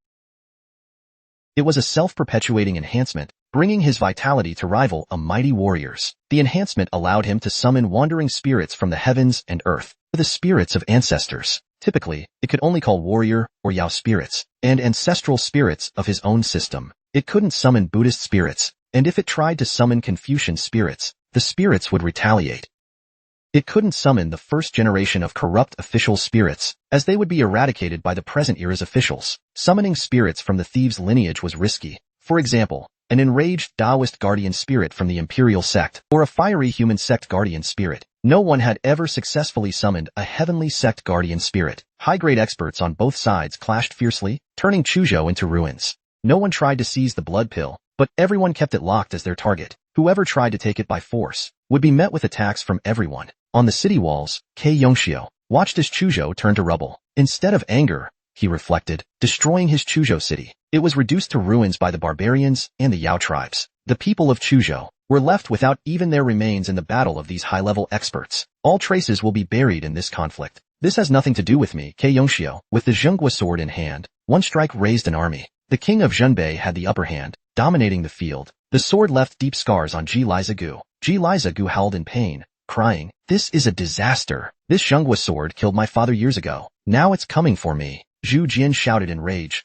Why cry about it? Back then, so many of my elite troops were slain, and I was cut down by this same fierce weapon. I refuse to accept this. I haven't even advanced to second rank yet. The king of Zhenbei, just a junior, would have been crushed by me hundreds of times already, if not for Wei Yuan supporting him from behind. The king of Zhenbei sneered. Wei Yuan, just a coward who abolished his own martial arts. Back then, I didn't swear loyalty to him. Did I need him to back me up? Ridiculous. Zhu Jian suddenly turned his head, his eyes shooting out black beams that engulfed the king of Zhenbei. Mocking, he added, "Oh, did that strike a nerve? Ji Lizagu, help me." At that moment, the king of Zhenbei's body suddenly dipped, his thoughts slowed, his joints locked. Seizing the opportunity, Ji Lizagu charged forward, raising his fist and delivering a powerful blow. In that instant, the king of Zhenbei's head was struck. His body flew out like a cannonball, crashing through the barriers and into the ruins. At that moment, the sound of the punch and the thud of impact only registered later. The white-clad woman's eyes gleamed. The opportunity in her hand surged rapidly. In an instant, it was unleashed. The Zhenghua sword in the king of Zhenbei's hand was struck. With a loud bang, it spun through the air and embedded itself into a distant, collapsed ruin. Ji Lizigu gasped heavily, but did not stop pursuing. Step after step, his punches rained down like a storm on the king of Zhenbei, who could now only defend passively. Zhu Jian's tree-like body continuously emitted golden light, and the Zhenghua sword slipped from his grasp. This was a golden opportunity. The white-clad woman also pressed her advantage. They could not allow the king of Zhenbei to reclaim the Zhenghua sword. It was the key to turning the tide of the battle. But the king of Zhenbei managed to break free from the rubble, sneering coldly, "The Zhenghua sword is sentient, and only someone of the Dafeng royal lineage can wield it. Your struggles are nothing more than the last fight of a trapped beast, delaying your inevitable demise. Sword come." Ji Lizigu, Zhu Jian, and the white-clad woman felt a wave of dread. Even they, powerful as they were, couldn't help but feel helpless. Yet just then, a long, slender hand grasped the sword's hilt and gently pulled it free. Feeling the weight of the Zhenghua sword in his hand, he murmured, "Not bad at all." Suchan scanned the crowd with a cold smile and declared, "This sword is destined for me. From now on, it's mine." A rare look of shock, anger, and confusion appeared on the king of Zhenbei's normally cold face. It was the first time he had seen someone outside the royal family claiming the Zhenghua sword. The battered green giant's entire body tensed, on high alert. Damn it, he thought. Not only does the king of Zhenbei want to refine the blood pill, he also prepared so many backup plans. He gathered such a number of top experts. He set us up. He ambushed me and Zhu Jian. Zhu Jian, just as wary, studied the green-robed man. There's no way the Dafeng royal family doesn't know about this guy, this top-tier martial artist who ascended after the Shanhai Pass battle. Impossible. But if he's not royalty, how can he use the Zhenghua sword? The king of Zhenbei voiced everyone's thoughts. Who is he? The high-ranking wizard cast a divination spell on the spot. He opened his mouth slowly and said, "I can't tell." He carries an artifact that blocks heavenly insight. That viscous, black humanoid figure. Suddenly, it sensed a familiar aura, and with a malicious glare, it growled at Suchan. "Who are you? Where is Jin Lian?" The high-ranking wizard furrowed his brow. What's he talking about? Isn't he Jin Lian? The white-clad woman grew intrigued. It seemed the faction of the king of Zhenbei didn't recognize this man. Not only did he wield the Zhenghua sword, but he also seemed deeply connected to the Earth sect. The Earth sect's demeanor suggested he wasn't just an ally. At that moment, Suchan calmly said, "Jin Lian once begged me to clean house for him, to cut down those who had strayed into demonic paths. I didn't refuse. I just said I would help him when I had time." Jin Lian gladly agreed. The pitch-black humanoid stared at him viciously, like a fierce beast eyeing its prey, but still wary of the hunter's strength. The high-ranking wizard felt a sense of crisis rise within. This wasn't just empty talk. Judging by the Black Lotus reaction, it seemed Jin Lian hadn't fully succumbed to madness. Although the exact details were unclear, the Jin Lian mentioned by the Black Lotus must have believed in the mysterious man's strength. The intense battle ceased, the commotion drawing the attention of the surviving martial artists in the city and the city's guards. The fight's over. Who won? The barbarians or the king of Zhenbei? Definitely the king of Zhenbei. It has to be the king of Zhenbei. If the king of...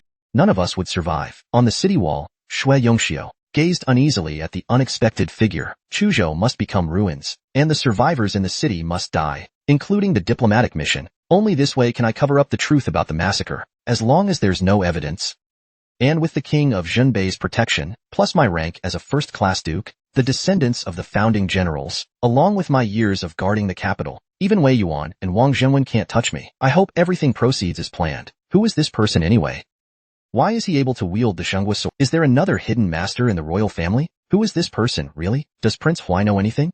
The prince's promotion to second rank is more important than anything else. If this person can wield the Zhenghua sword, then it means he's on the side of the Dafeng faction. Dali Siqing called out, "Yang Jinluo, what's going on? Why has the fighting stopped? What did you see?" Yang Yin calmly replied, "A mysterious expert has appeared. He's holding the Zhenghua sword." Dali Siqing was stunned. What? How is that possible? Years ago, Emperor Yuanjing personally handed the Zhenghua sword to the king of Zhenbei. Aside from the fact that he was already an unparalleled powerhouse at the time, there was another reason. People not of the Feihuang clan cannot gain the Zhenghua sword's recognition. The Zhenghua sword is an artifact of the founding emperor of Dafeng, and it accumulated the aura of the empire through years of conquests. This divine sword has a will of its own. Chen Butu trembled and asked, "Who is this person?" Yang Yin shook his head, speaking softly, He reminds me of Wei Gong from back then, the Wei Gong from the Battle of Shanhai Pass. Lu Yushir asked, is this mysterious expert a foe or a friend? Yang Yin shook his head and said, I don't know. But if he can wield the Zhenghua sword, he might be one of the king of Zhenbei's hidden moves. Lu Yushir's eyes darkened. So this massacre was premeditated, just to push Prince Huai forward, helping him advance to the second rank. To that end, they're willing to use the Zhenghua sword and sacrifice 380,000 citizens. The king of Zhenbei narrowed his eyes, smirking, you've come at the perfect time. You've broken the deadlock. The northern tribes have repeatedly harassed our Dafeng border. Burn, loot, and pillage. Now is a once-in-a-lifetime opportunity. Kill them. The northern provinces of Dafeng will be at peace forever. The king of Zhenbei didn't care who the opponent was for now. If they could gain the Zhenghua sword's recognition, they couldn't possibly be from the northern tribes. If they were from Dafeng, then he first decided to convince this mysterious expert to join forces with him. Kill Liza Gu and Zhu Jian first. As for the city's destruction, he would think of a way to retrieve the Zhenghua sword later. The green-robed man sneered coldly. Kill them? The next words he spoke made the gathered experts pause, their faces showing shock and anger. I'm here to kill you. The king of Zhenbei's smile slowly faded, his sharp gaze fixed on him.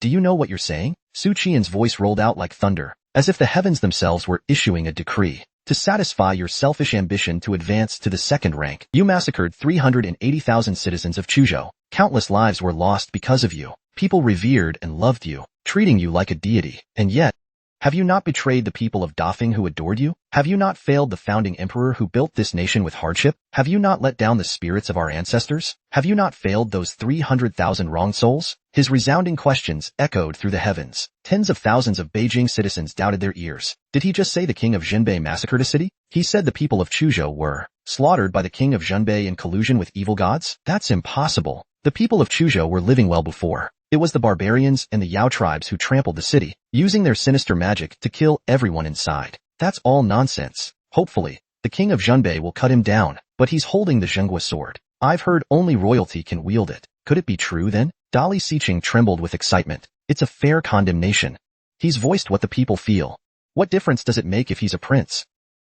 Such atrocities cannot stand. Chen Butu proclaimed loudly. This man must be a hidden master from the royal family, here to enact justice for the heavens, to bring down the king of Zhenbei. Lu Yushir said angrily, Brother Jishu, if we have to sacrifice civilians to gain a second-rank figure, then we deserve this fate. The king of Zhenbei's expression didn't change. He merely sneered. Who are you? He said loudly. What gives you the right to slander me? Kei Yongxiu's expression twisted. Damn it. Damn it.